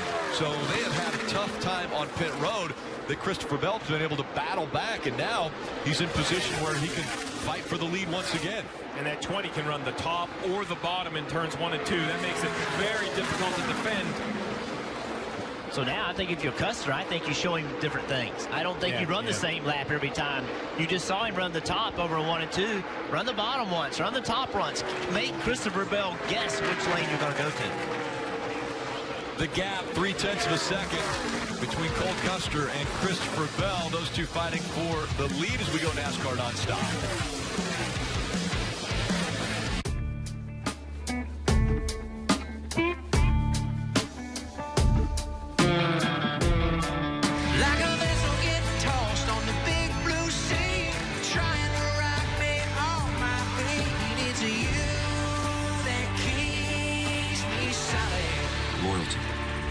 In a day. You earn it day by day. Now get 20% off MSRP on select 2019 Ram 1500 Classic models in dealer stock. Sonic's Summertime Chicken BLT has basil, aioli, and melty mozzarella. It's like they took a BLT and turned it on its head. Oh, wait a minute. Nope, mine's just upside down. Oh. There we go. Whew. Oh, I thought we were upside down for a second. Hurry in for Summertime BLTs. Order ahead for happy hour anytime. When you eat Reese's for dessert, is it over too fast? Well, then chill your Reese's. You'll eat it slower. I wouldn't know. I swallow mine whole. Like a duck. Not sorry. Reese's. Thanks, Golden Corral. Dan gets a slow smoked sirloin, and my little trio are as happy as shrimp. Oops, clamps. And Mom got it all. Hook, line, and sirloin. The slow smoked sirloin and shrimp trio. Golden Corral, the only one for everyone. Let's get down to business. The business of road trips, adventure, and reconnecting. Modernized comfort inns and suites have been refreshed because our business is you. Get the lowest price guaranteed on all Choice Hotels when you book direct at choicehotels.com. Thanks for the ride along, Captain. I've never been in one of these before, even though Geico is... Oh, here we go. Here we go. You got cut off there. What were you saying? Oh, no. Maybe the Geico's been proudly serving the military for over 75 years? Is that what you wanted to say? I have to say, you seem a lot chattier on TV. Geico, proudly serving the military for over 75 years. You okay back there, buddy? Beautiful but very warm Sunday afternoon. Campgrounds are full. Happy race day, everybody. It's going to be a great afternoon for racing. You can't ask for anything more special than what we have here tonight. Drivers, start your engines! Let the party begin.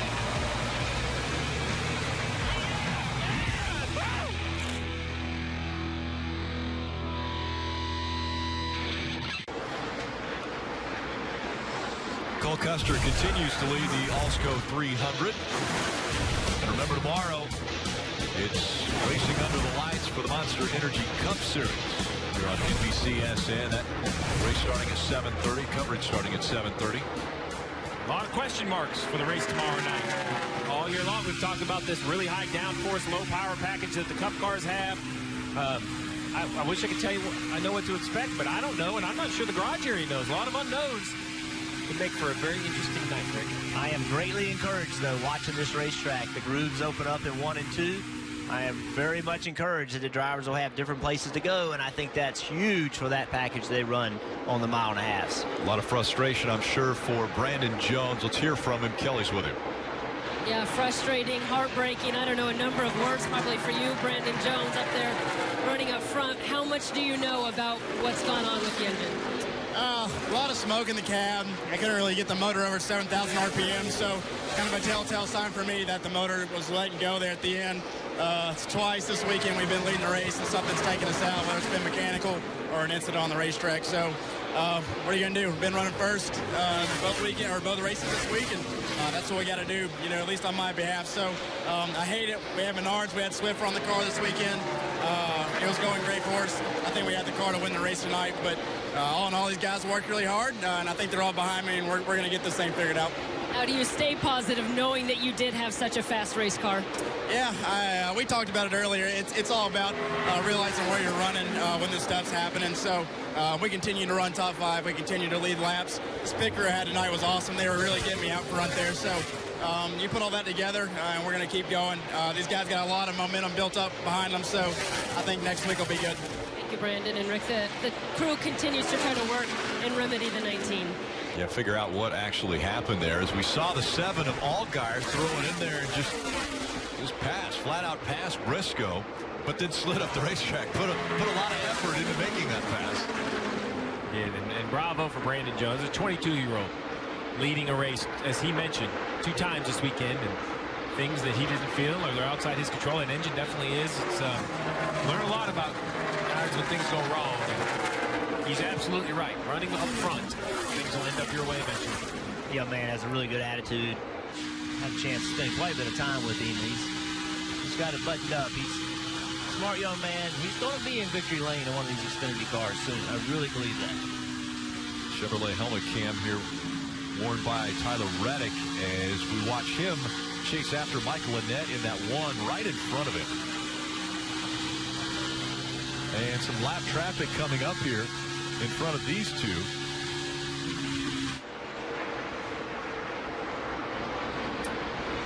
I know it's about the mid-year. We're just past Daytona. If you're giving out awards and you want to talk about most improved, most focused, I could use a bunch of different terms. Michael Annett in this one car has to get that award. Not just because of the win at Daytona. Why, that is the obvious one. It's not just one win, Jeff.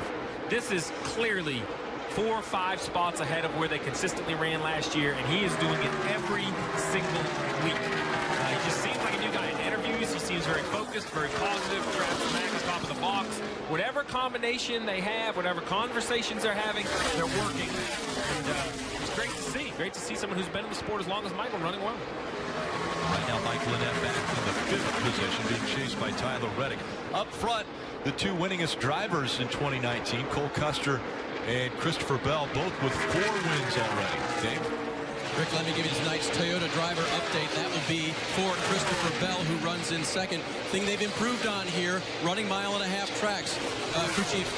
His crew chief told me that they wanted to get better on the long runs. They're showing that. Not quite as good as the 00 right now, but that's the plus. On the downside, the pit stops. We've mentioned it before. Several positions lost on pit road when he was the leader. He's won both the first 2 stages. There's no problem down here in terms of equipment or anything. It's just one of those nights for the crew. And they've got one more shot here, probably coming up soon, to get him on and off of pit road and hold their position or improve. It's going to sound odd because you would think under green flag conditions with the cars running 180 miles an hour, a slower pit stop would be a bigger concern, but it's actually the opposite. Under yellow, with everybody on pit road at the same time bunched together, 1 second off on a pit stop could be 5-6 positions. 1 second slower under green, while it is a second on the racetrack, it might not even be a position with the, 3-second lead he has over Allgaier currently. So right now, Christopher Bell, what's going through his mind, okay? So he's dominated this race. Now Custer, he's watching Custer drive away from him.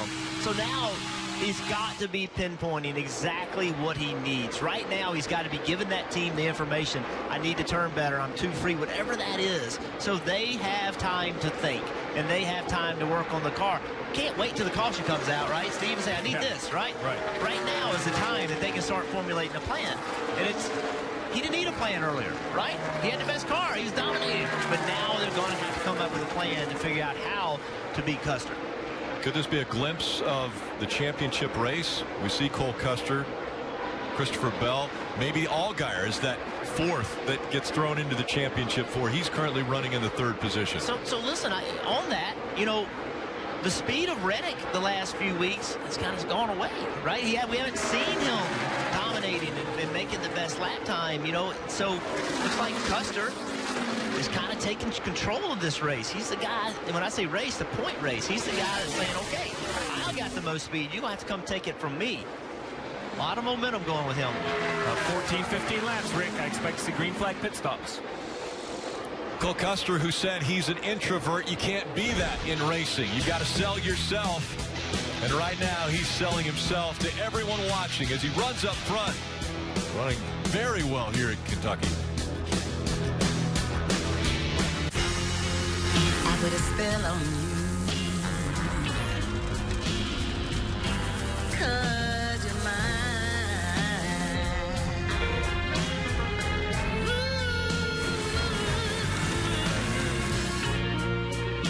You better stop the things you do. And The greater than ever Corolla. Let's go places.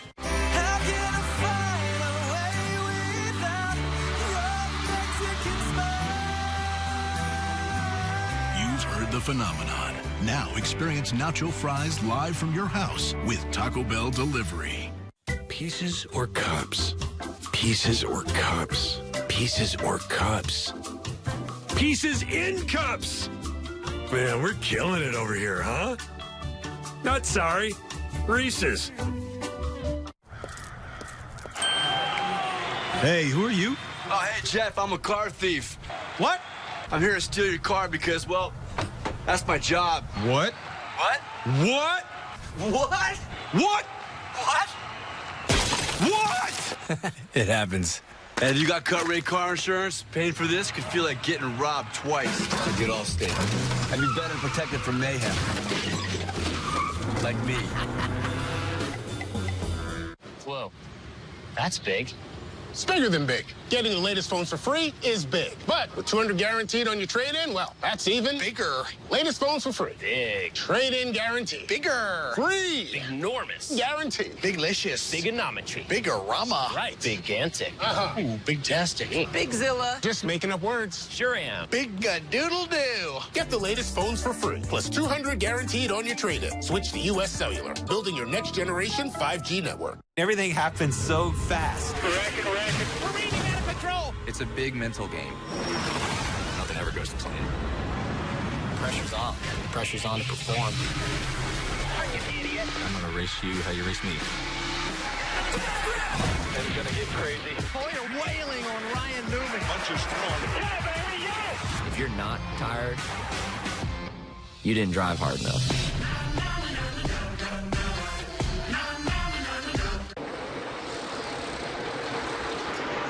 This longer run has given Tyler Reddick the opportunity to close the gap between himself and that 98 of Chase Briscoe, and this will be a fight for the 4th position.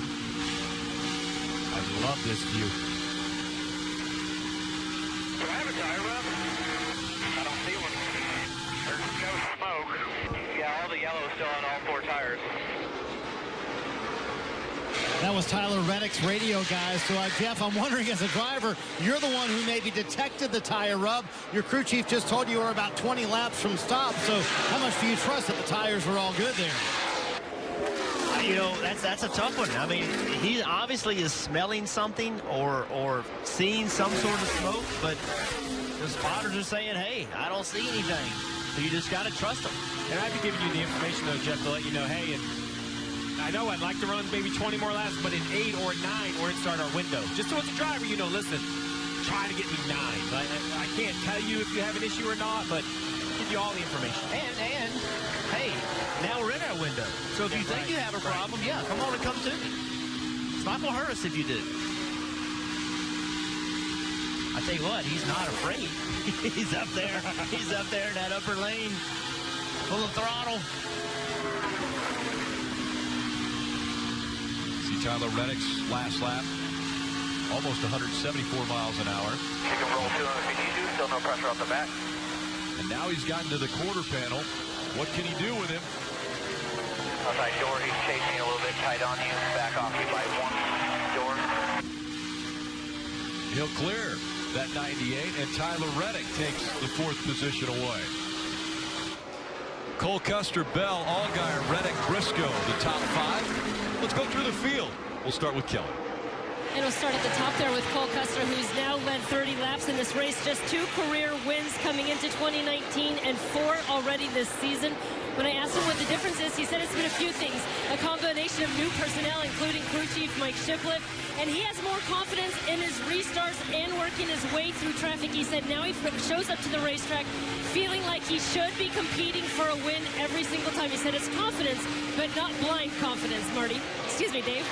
Yep, Christopher Bell in second now has seen the gap grow to over 2 seconds. No complaints about the handling of the race car right now, but Christopher is seeing that finishing the corner is really the hardest part for him right now. He does well through here, but coming off the corner, not quite where he wants it to be, Kelly. Justin Allgaier now running 3rd. He looks comfortably in to make it to the playoffs based on points alone, but still winless. Remember last year he had 5 wins and all sorts of playoff points. That's what he's lacking this time around, but he's hoping that this season they'll start to peak at the right time and be able to have a little more successful postseason in 2019 than they did 2018, Marty. Randall Burdett just told Tyler Reddick, he said, listen, it took us 40 laps to go from 8th to 4th. We can't afford that. Tell me what you need. He said, I'm way too free in 1 and 2. We can't give up time early in this run. They're going to pit in about 9 laps. Behind him, Chase Briscoe led 12 laps. A good run for this 98 team, but he's having a problem on his radio. Very distracting for the driver. Take a listen. Somebody's mic stuck. Still starting is what I'm asking. Because I turned my radios off about 5 seconds there. Did it go away at any time? Have radio issues. Here's Tim at all. He's been talking. I had for the last couple laps. We had a little radio issues. Tell me if you think it's my radio or not. I guess what I'm asking. Oh, and the drivers will tell you, so distracting when someone's key is open and the radio is just wide open. The driver hears all of that. Back in 6th, Michael Annette, who's staring down his 5th straight top 6 finish at 1.5 miles. And they had a problem with the right front tire, a tire rub earlier in the race. They fixed that. He's still moving forward, Kelly. Well, aside from last week's 15th place finish at Daytona, Noah Gragson has been on a tear of top 10 finishes, and he told me a difference really came after the Charlotte race back in May. He said the team got together, they really regrouped. They did some personality assessments, and since then they've really been able to communicate better. He and crew chief David Ellens, he says, it's been paying dividends. It shows he leads the Rookie of the Year standings, Marty. Boy, has this been a solid night for Riley Herbst. He truly has not been out of the top 10 all evening long. I had a chance to chat with his dad, Troy Herbst, earlier today, and he said all this seat time Riley is getting has made a difference. 8 Xfinity races this year. Trucks, ARCA, K&N, late models, and Trans Am. That's translated maybe into a top 10 tonight, Dave. Marty, Ryan Truex's car was very loose at the beginning of this run. They're considering putting just 2 tires on in this final stop. That would automatically, usually, tighten the car up. John Hunter Nemechek, about 15 laps ago, running in 10th place, said to his crew, it has come to life. So in the later stages of the run, he is happy with his race car. As for Ryan Sieg right now, the end of his run, the car is tightening up just a little bit too much for his liking. Hard to steer that car right now, Marty. Dave, the Cup winner, Justin Haley from Daytona last week, is sitting back there in the 12th position. And with the damage he has on his race car, I'm sure Chris Rice would take this one. Still on the lead lap after that contact earlier in the race. We ride on board with him, and he's sitting in 12th. 12 cars on the lead lap. Cole Custer, though, setting a blistering pace. He's got his sights set on Haley as we go NASCAR nonstop.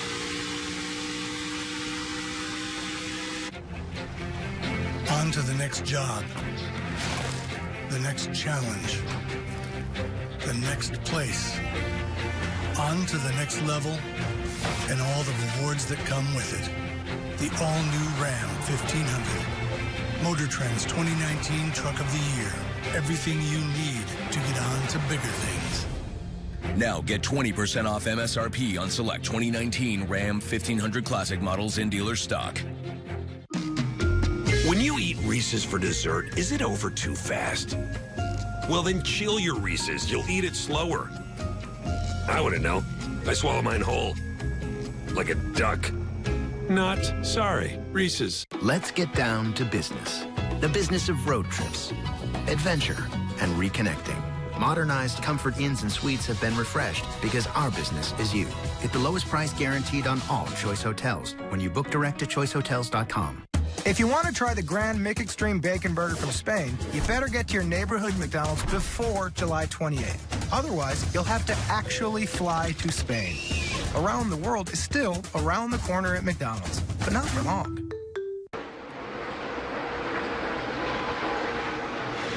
Green flag pit stops underway here at Kentucky Speedway. That is the 9 of Noah Gragson. He said that his car has just been getting tighter and tighter throughout this run. It looks like it's going to be a 4 Goodyear tire stop, Dave. We're calling John Hunter Nemechek to bring it down any time now. So the driver of 23 is in and he is out. Oh, and definitely don't want to see that. With a wrench in the window. Yes. He'll be coming back. Equipment leaving the box, so John Hunter Nemechek will have to serve a penalty. Marty. Hey, Rick, for a young driver, Riley Herbst, green flag stops. We'll see if he can gain some spots here. He's running 8th when he came down pit road. They've been having problems with the car being too tight for him all night long. And because all these guys are taking 2 cans of fuel, most of them selecting 4 fresh Goodyear tires as well. And you see that second can of Sunoco fuel going in for Riley, who's, again, had a terrific night, Kelly. There's the 7 of Justin Allgaier. He said that he was just too tight with nothing to lean on. He had lost grip. He needs a little bit more rear security in that 7 filter time car. 4 tires and fuel, Marty.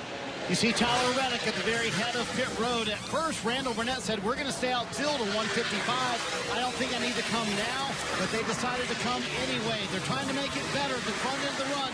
You saw the wedge adjustment. We'll see what happens, Kelly.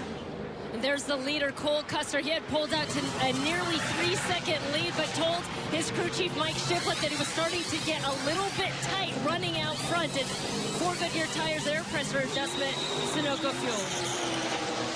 And now it'll be the 0-0 and 2 where they will come out in relation. It was 2.7 seconds that the 20 was behind the 0-0. One thing that's going to save the 0-0, the 20 has caught some traffic here. He hasn't had the best laps. The first 2 laps he ran were blistering fast. This traffic is hurting him as he goes around the top. We're going to see right here. He's down the backstretch. 0-0 in sight. Momentum quickly. He's pointing.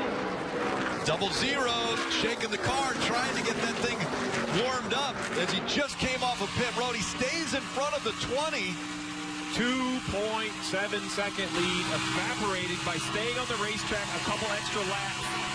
But now the adjustments for Christopher Bell, were they the right ones? Can he reel in that 00 and catch him? Well, I agree with you. I think the 00 got very lucky right there that he caught lap traffic. Christopher Bell caught him. That slowed his lap time down, lost about a second in those 2 laps, just stuck with lap traffic. Without that, he's leading this race, and Cole Custer's got to go back by him. Look at this mess right here. The 00 got caught up a little bit. The 20's going to shoot the gap, try to keep the momentum. The battle is on. Even with 47 to go, Christopher Bell knows this might be his best chance. He doesn't know if the yellow's going to come out. A run ago, the 00 drove away, and look at this run by the 20. Yeah, good run. He ran the middle. Cole Custer did not have good grip at 1 and 2. Bell did. Now Bell dives to the bottom of the racetrack. No, he's going to stay up behind him. Oh, he lost the nose. In the middle of the track, he loses the nose, slides up the track, and he'll lose track position. He got right behind Custer and just took the air off his whole car. And really just lose the nose, lost the entire grip. And we're looking at these two. Cindric is the race leader. He's yet to come to pit road. He's staying out. It's a great strategy move by him. It's his only chance. That's them passing Cindric right here. These guys will become the leader. This is basically the race for the lead once the 22 comes to pit road, or they've gone by. Yeah, they went past him now. So Cindric back into 3rd, but he still has to come to pit road. And you hear Bell in and out of the gas there. Unless Bell and his team made really, really good adjustments, that was the pass that he needed to make. Because now he has a little older tires. One shot, right? You get one shot. We'll see. I'm not so sure that that was the last caution that we've seen as we go NASCAR nonstop. Thanks, Golden Corral. Dan gets a slow smoked sirloin, and my little trio are as happy as shrimp. Oops, clamps. And Mom got it all. Hook, line, and sirloin. The slow smoked sirloin and shrimp trio. Golden Corral, the only one for everyone. Geico has over 75 years of savings and service. Whoa. Travis and AT made it. It's amazing. Geico Oh, is that Travis's app? That's pretty cool, isn't it? There's 2 of them. They're multiplying. Geico has over 75 Oh, guys, it's me. savings and See? service. No, I'm real. I'm real. He thinks he's real. Geico. Over 75 years of savings and service. Let's talk about the difference between a racer and a driver. In Kentucky, racer means the old truth. Racer means run what you brung. Got nothing at all to do with money or fame, and everything to do with grit, tenacity, and courage. Yes, sir, to be called a racer is one of the highest compliments you can get, but you gotta earn it.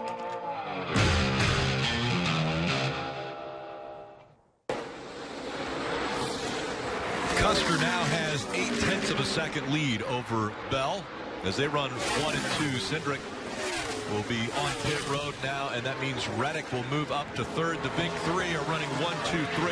Want to clean up the pit stops. The 7 was caught for speeding, so Allgaier with a speeding penalty. Herbst had passed through too many boxes, so he had to come back to pit road. And then we saw the 23 of Nemechek removing equipment from the box, so he had to serve that penalty as well.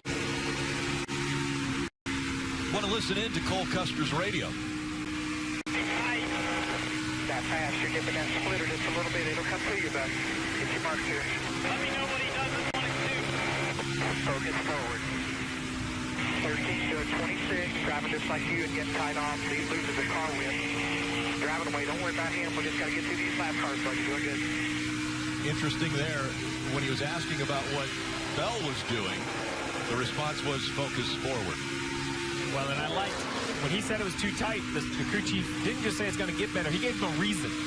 Low air pressure, the tire squishes more, just like a flat balloon or a flat basketball. The car's lower, the splitter's on the asphalt. Take a weight off those tires. Listen, when that air pressure builds up, that splitter's going to get off, it's going to turn better. Do you believe him?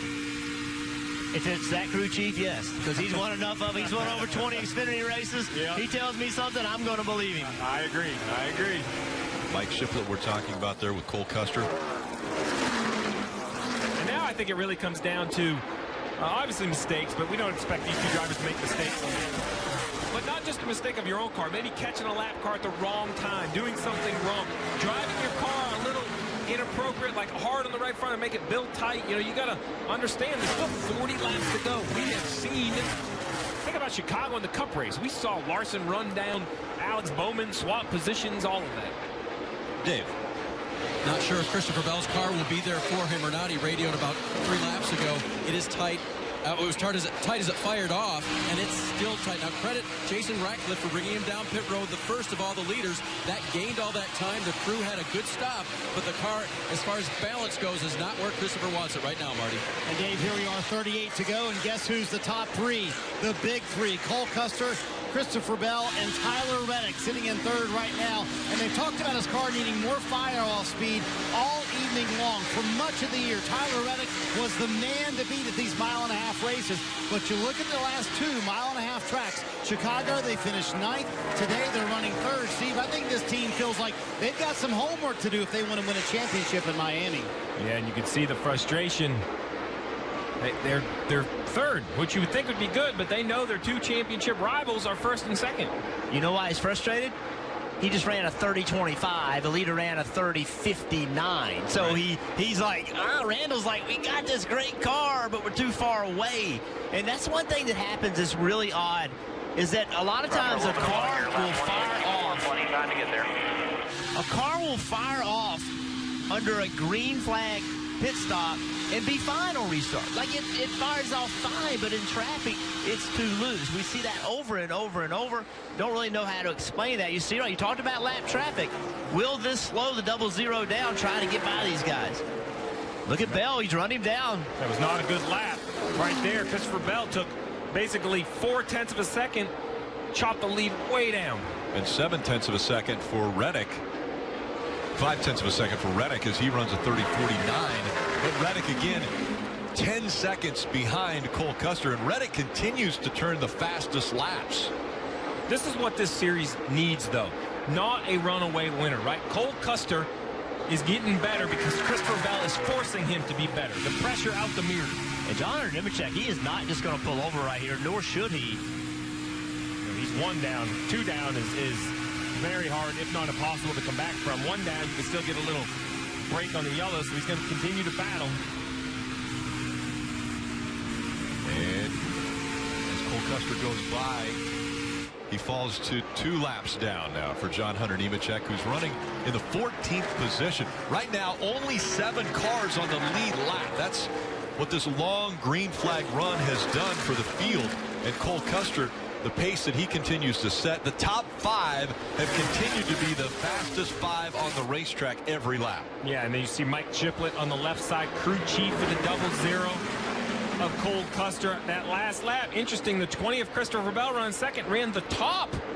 I think his engineer just told him, hey, that's the hand signal for the top, the kind of the right hand up. So right here's Custer, and look at the 20 back here. Well, he might run the top now because of traffic, but I was going to say he ran the top kind of on his own. Like he thought it was better for his race car. That is the international sample for the car right up there. Yeah, like that's the it. top That's hand. it. Yeah. Before the race started, we said that the big 3 were going to be the ones that you would have to fight for the win here at Kentucky. Well, it's showing right now again. Custer, Bell, and Reddick, 1, 2, 3 as we go NASCAR nonstop.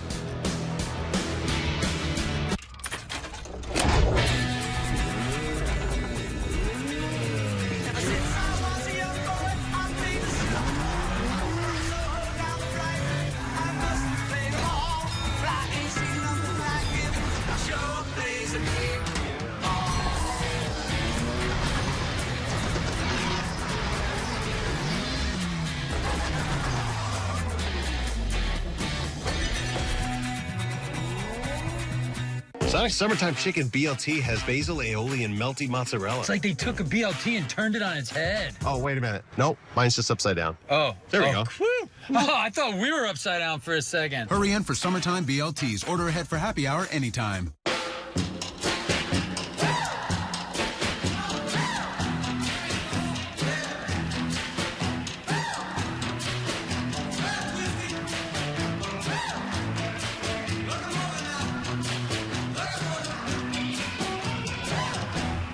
Move it.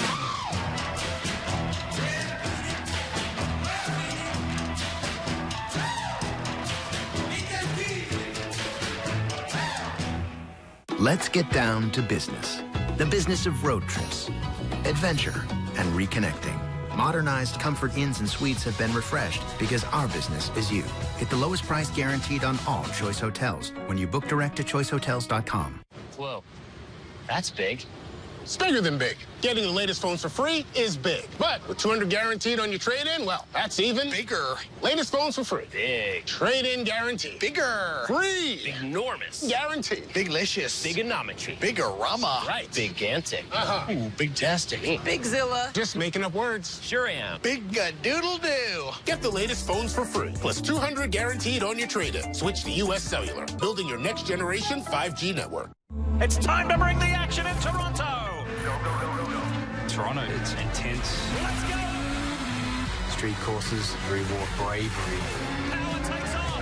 If you can't control this thing, you're probably not going to last here very long. Having to make decisions in split seconds. How am I going to be faster? I want to be faster. What is it going to take?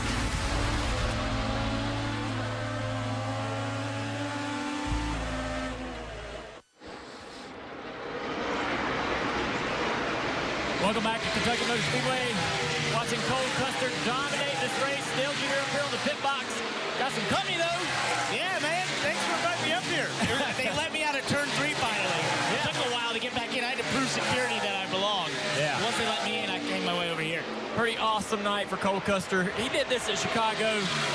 Kind of seeing this team rise above the big three.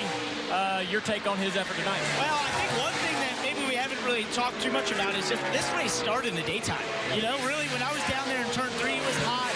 It was sun shining on it, shining around the racetrack. And we've gone to nighttime here.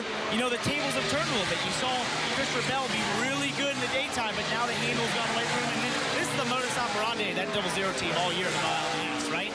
They get to the lead, and then no one can touch them. And, I mean, it's just been very impressive what Mike Shiflett, Cole Custer have been doing on these mile and a half. Those things are fast. I'd like to drive one of those. That looks really cool to do. Yeah, Mike Shiflett seems to have the hot ticket.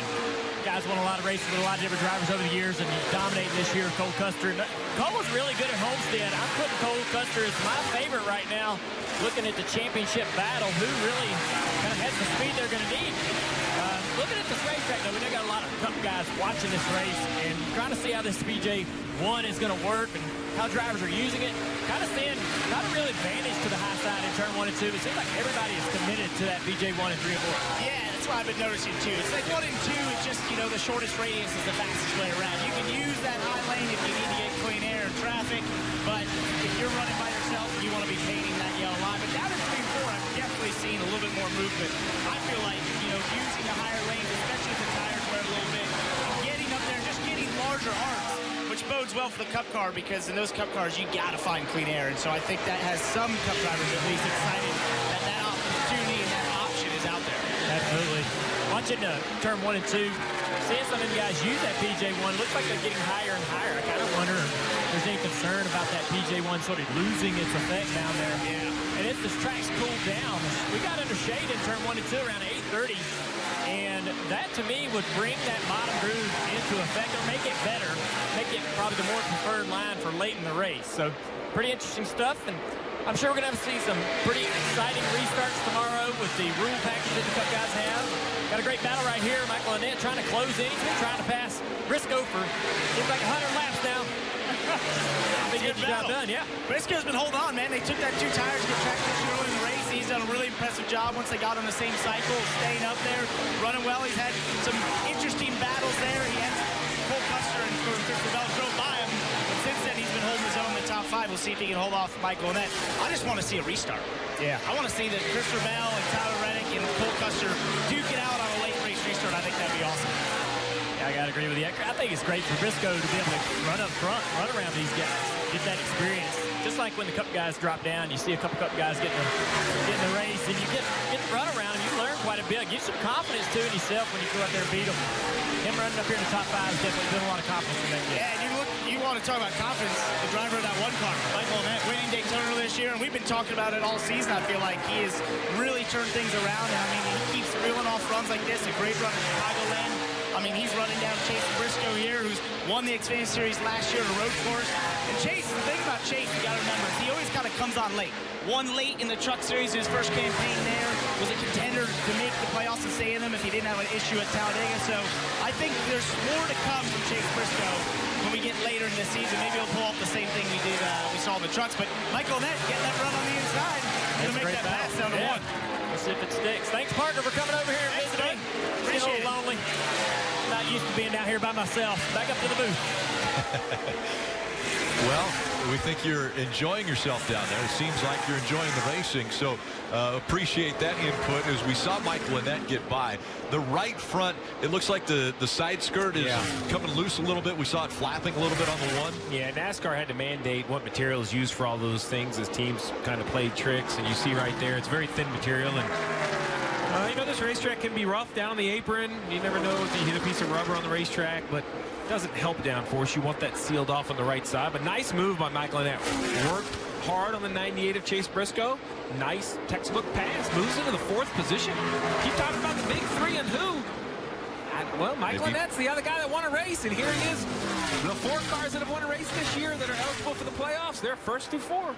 Do you guys remember who you picked as your sleepers before this race started? Mine's running 6. You have an idea? You want to pick somebody new? I kind of do. No, I mean, you're going to stick with yours? Okay. It's okay. All right, Junior, who was your pick? I had Cindric coming out here as the winner. I really felt like this is a great opportunity for him at a racetrack that this team and this company's had success at before. They're trying to break a 25 race winless streak, and I just think eventually they're going to get that done. Not tonight. Running 14. I had Ryan Truex. Ryan Truex back there in 7th. Not quite the run I thought they would have, but first opportunity to run 1.5 miles for this driver with this team. That's a big adjustment. I think he's done a solid job tonight. He'll come out of here and be better. I think he's running New Hampshire next week. How about another Junior Motorsports car? Noah Gragson in the 9. Running 6th. Last car in the lead lap. Yes, 6th. Last car in the lead lap. Yeah. The leaders are putting on such a pace. But, you know, kind of an uneventful day. Just what Noah needs, right? Kind of build that memory bank of how to do this. Good run for Noah. Long green flag runs have put the 22-year-old John Hunter Nemechek in that 23 back in the 13th position, but 2 laps down now. We saw when Cole Custer went by, it put him a 2nd lap down, running in the 13th position. And when we mentioned Cole Custer a year ago won of the championship 4, and he was predicted to be the favorite because of how well he runs at that racetrack at Homestead Miami Speedway. Such success on that track, and then was upset by Tyler Reddick. But Christopher Bell, the heir apparent to the next seats at Joe Gibbs Racing, has had incredible success in the Xfinity Series. Probably the overall favorite for the championship when the season started this year. Already 4 wins for Christopher Bell. And then Tyler Reddick, currently running in the 3rd position. Tyler Reddick wins the championship. A year ago, running for Junior Motorsports, the 23-year-old has gone on to put 3 wins on the board already this year, and currently running 3rd in this race. Go on board with Tyler Reddick with his helmet cam.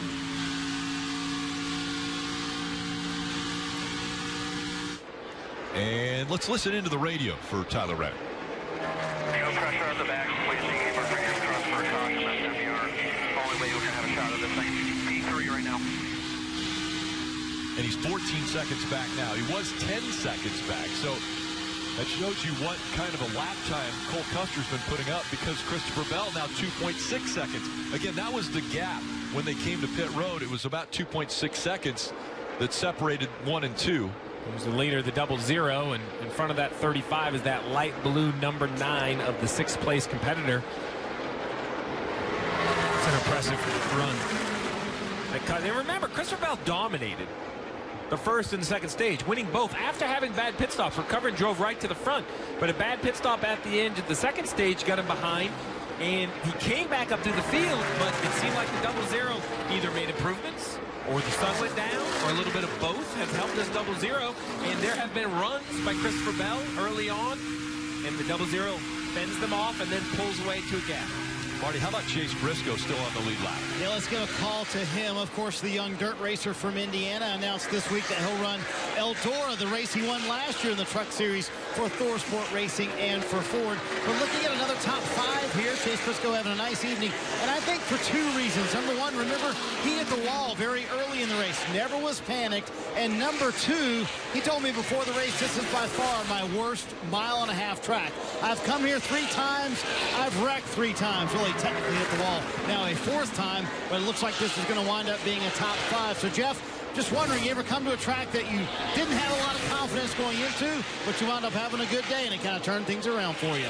Yeah, and I think that for this whole season, for this team right here, you know, when you sit down and talk to Chase, you know, he's a little down. Like, he feels like he can win races and feels like he can make it happen, and it just hadn't had the kind of year he was hoping to have. So this kind of night can turn things around for him.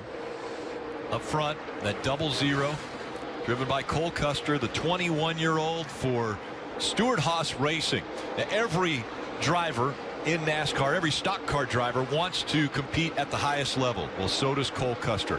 When that position opens up, when that opportunity is there, he wants to be able to capitalize on it. Well, he's doing his part right now in the Xfinity Series, leading this race. This could be his 5th win already this season. Yeah, 2nd place, Christopher Bell in the Joe Gibbs Racing number 20. He's had a great car, won the 1st stage, won the 2nd stage. Trouble on pit road kind of put him behind. He won this race a year ago.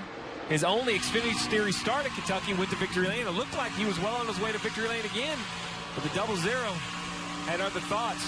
He's got out to the lead and has not given it up. Well, Tyler Reddick back there running in 3rd. You know, he got his first win here in the Xfinity Series back in 17. And in every race he's ever run here, trucks, Xfinity, he's always finished in the top 10. You have to know this is one of his favorite racetracks. And they're going to feel good leaving here. They had good speed late in this run, but they're going to have to find a way to have more takeoff speed as they move forward with these mile-and-a-half racetracks. Right behind Reddick in the 1 is Michael Annette. The family trucking business has given him the opportunity to try to live his dreams out racing in the Xfinity Series. And he started off the season getting his very first ever Xfinity Series win, and it was the big one at Daytona. So now Michael Annette running in the top 4 here at Kentucky. And just behind him, Chase Briscoe. And the navigated Chase Briscoe, 5th position. Last car in the lead lap, if you can believe it. Has put a nice race together. Remember, this is a Stewart-Haas Racing Ford, a teammate to the 00 of Cole Custer. It has to be good for Chase Briscoe to close that gap to his teammate. While they still want to make gains, he's right there inside the top 5. A great run for the 98. Briscoe is about to have a mirror full of the 00 of Cole Custer, because Cole Custer is clicking off laps at about 30.7 seconds, and Briscoe is 29.3 seconds behind him. You know, Rick, sometimes a performance just needs to be celebrated, and I think that's what we're seeing right here. Not out of just Cole Custer, but even Christopher Bell, because he has lapped everyone looking like he's going to lap the 5th place competitor. Yet Christopher Bell is only 2 seconds behind. These two have separated themselves. We talk about the big 3. The numbers defend the big 3. Well, this performance tonight proves that we're not making that up. The numbers don't lie. They are hands down the fastest 3 at the Xfinity Series. And we talk about a confidence builder for a guy like Chase Briscoe. Well, what about Cole Custer? Cole Custer was open. I mean, he's like, look, we're not as good as Bell. Bell's better than we are today. Well, guess what? They found a way to make their car better. And when you're a race car driver and you know the people behind you can make your car better and make the adjustments needed, that gives you a ton of confidence. Even if you're not running as well as you are at that point, they're going to find a way to give you what you need. He just wants to see that white, Rick. And once he sees that white, he knows that a yellow will end the race, not give it and then restart. And this time by, he will see the white as he comes out of turn 4. 1 lap to go, presented by Credit One Bank. Cole Custer, his 2 previous best finishes at this racetrack are both 5th. But the amazing thing about Cole Custer is over the last 6 races, including this one, it will be 3 wins, 50% of the races. The last 6 races, Cole Custer will be going to victory lane.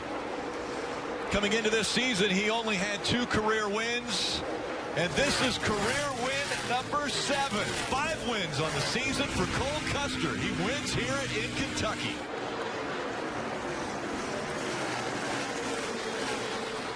Good job, guys. Great recovery from today's event. Proud of everyone. Thank you very much. Thank you, Ford, for everything you do for us. Cole, do your burnout. Stop at the start-finish line. Do your interview. Almost businesslike on the radio there. Great job, everyone. Cole, do your burnout. Stop on start-finish line. Do your interview. You've won 22 of these things as a crew chief. You're a pretty cool customer.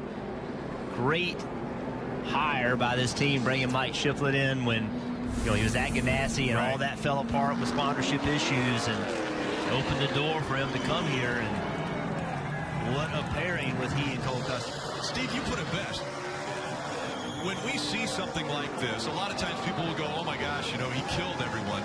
This needs to be celebrated. This was an incredible performance. We mentioned the top 3, the big 3 right now in the Xfinity Series. They're not easy competition to win races against. Christopher Bell already has 4 wins this season. Tyler Reddick has 3 wins this season. Well, now Cole Custer has 5 wins, and he really dominated the final stage of this race. Cole Custer ended up leading 88 laps of this race here in Kentucky after it looked like Christopher Bell was going to dominate.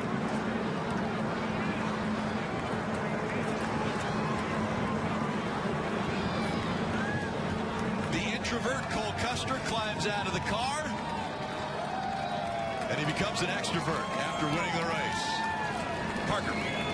How about that, Kentucky? This 21-year-old driver, what a performance. Cole Custer's going to get that helmet off. We're going to talk to him in a second here. Cole, I got to ask you, 5 wins on the series here, series leading 5 wins. Can you believe this season?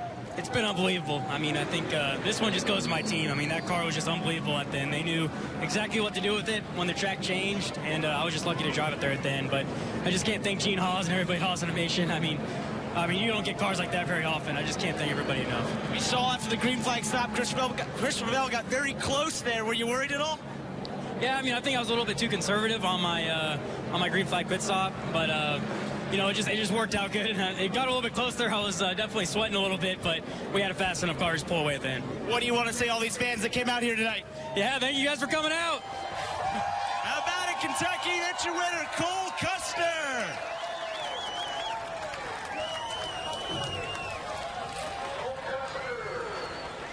And again, business-like. He'll put the helmet, the Hans device, inside the car. He will nonchalant walk up and grab the checkered flag for the 5th time this season. Cole Custer winning and dominating the end of the race at Kentucky. The next opportunity for the NASCAR Xfinity Series will be the Magic Mile. It's right next Saturday from New Hampshire Motor Speedway. That race coverage will begin at 4 o'clock on NBCSN. Make sure to join us for that. And we want to look at the playoff leaderboard now. Cole Custer, 5 wins, 31 playoff points. But remember, Christopher Bell won 2 stages, so 2 more playoff points for him. And they have separated themselves from Tyler Reddick with playoff points. They are starting to get away from Tyler. He's not getting those playoff points that he needs. That's going to make it harder for him. Steve, you mentioned Michael Annett could be that 4th as far as the championship 4. Sometimes there's no reason to argue with the numbers. And listen, he's the 4th name in yellow, the 4th one with wins this year, and guess what? Ran 4th behind the big 3. Sometimes just go with the obvious, right? Why make an argument? Great run for Michael Annett. Again, 4 have clinched playoff berths, and 12 will make it into the playoffs. And right now, 8 of those have been fighting for points, while the big 3 have been dominating the races. Let's go to Victory Lane, and we'll go to Kelly. And I can tell you that the Busch beers are already getting cracked open here in Victory Lane as Cole Custer prepares to take home another trophy, a Crosley jukebox here from Kentucky Speedway. We'll let him climb out of the car and celebrate with his crew, who did a phenomenal effort to help put him out front today. Oh, no.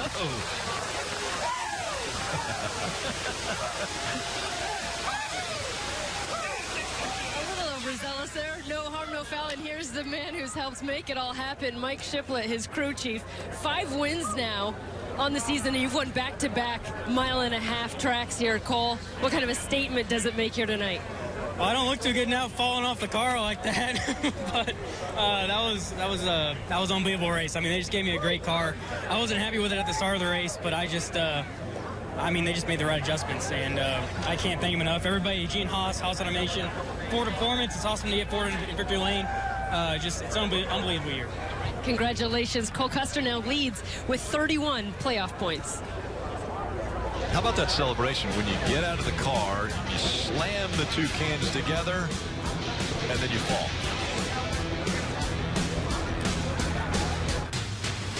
This copyrighted telecast may not be reproduced, retransmitted, or used in any form without the authorized written consent of NASCAR Broadcasting. NASCAR would like to thank all of our fans for your support, and we hope you enjoy today's broadcast.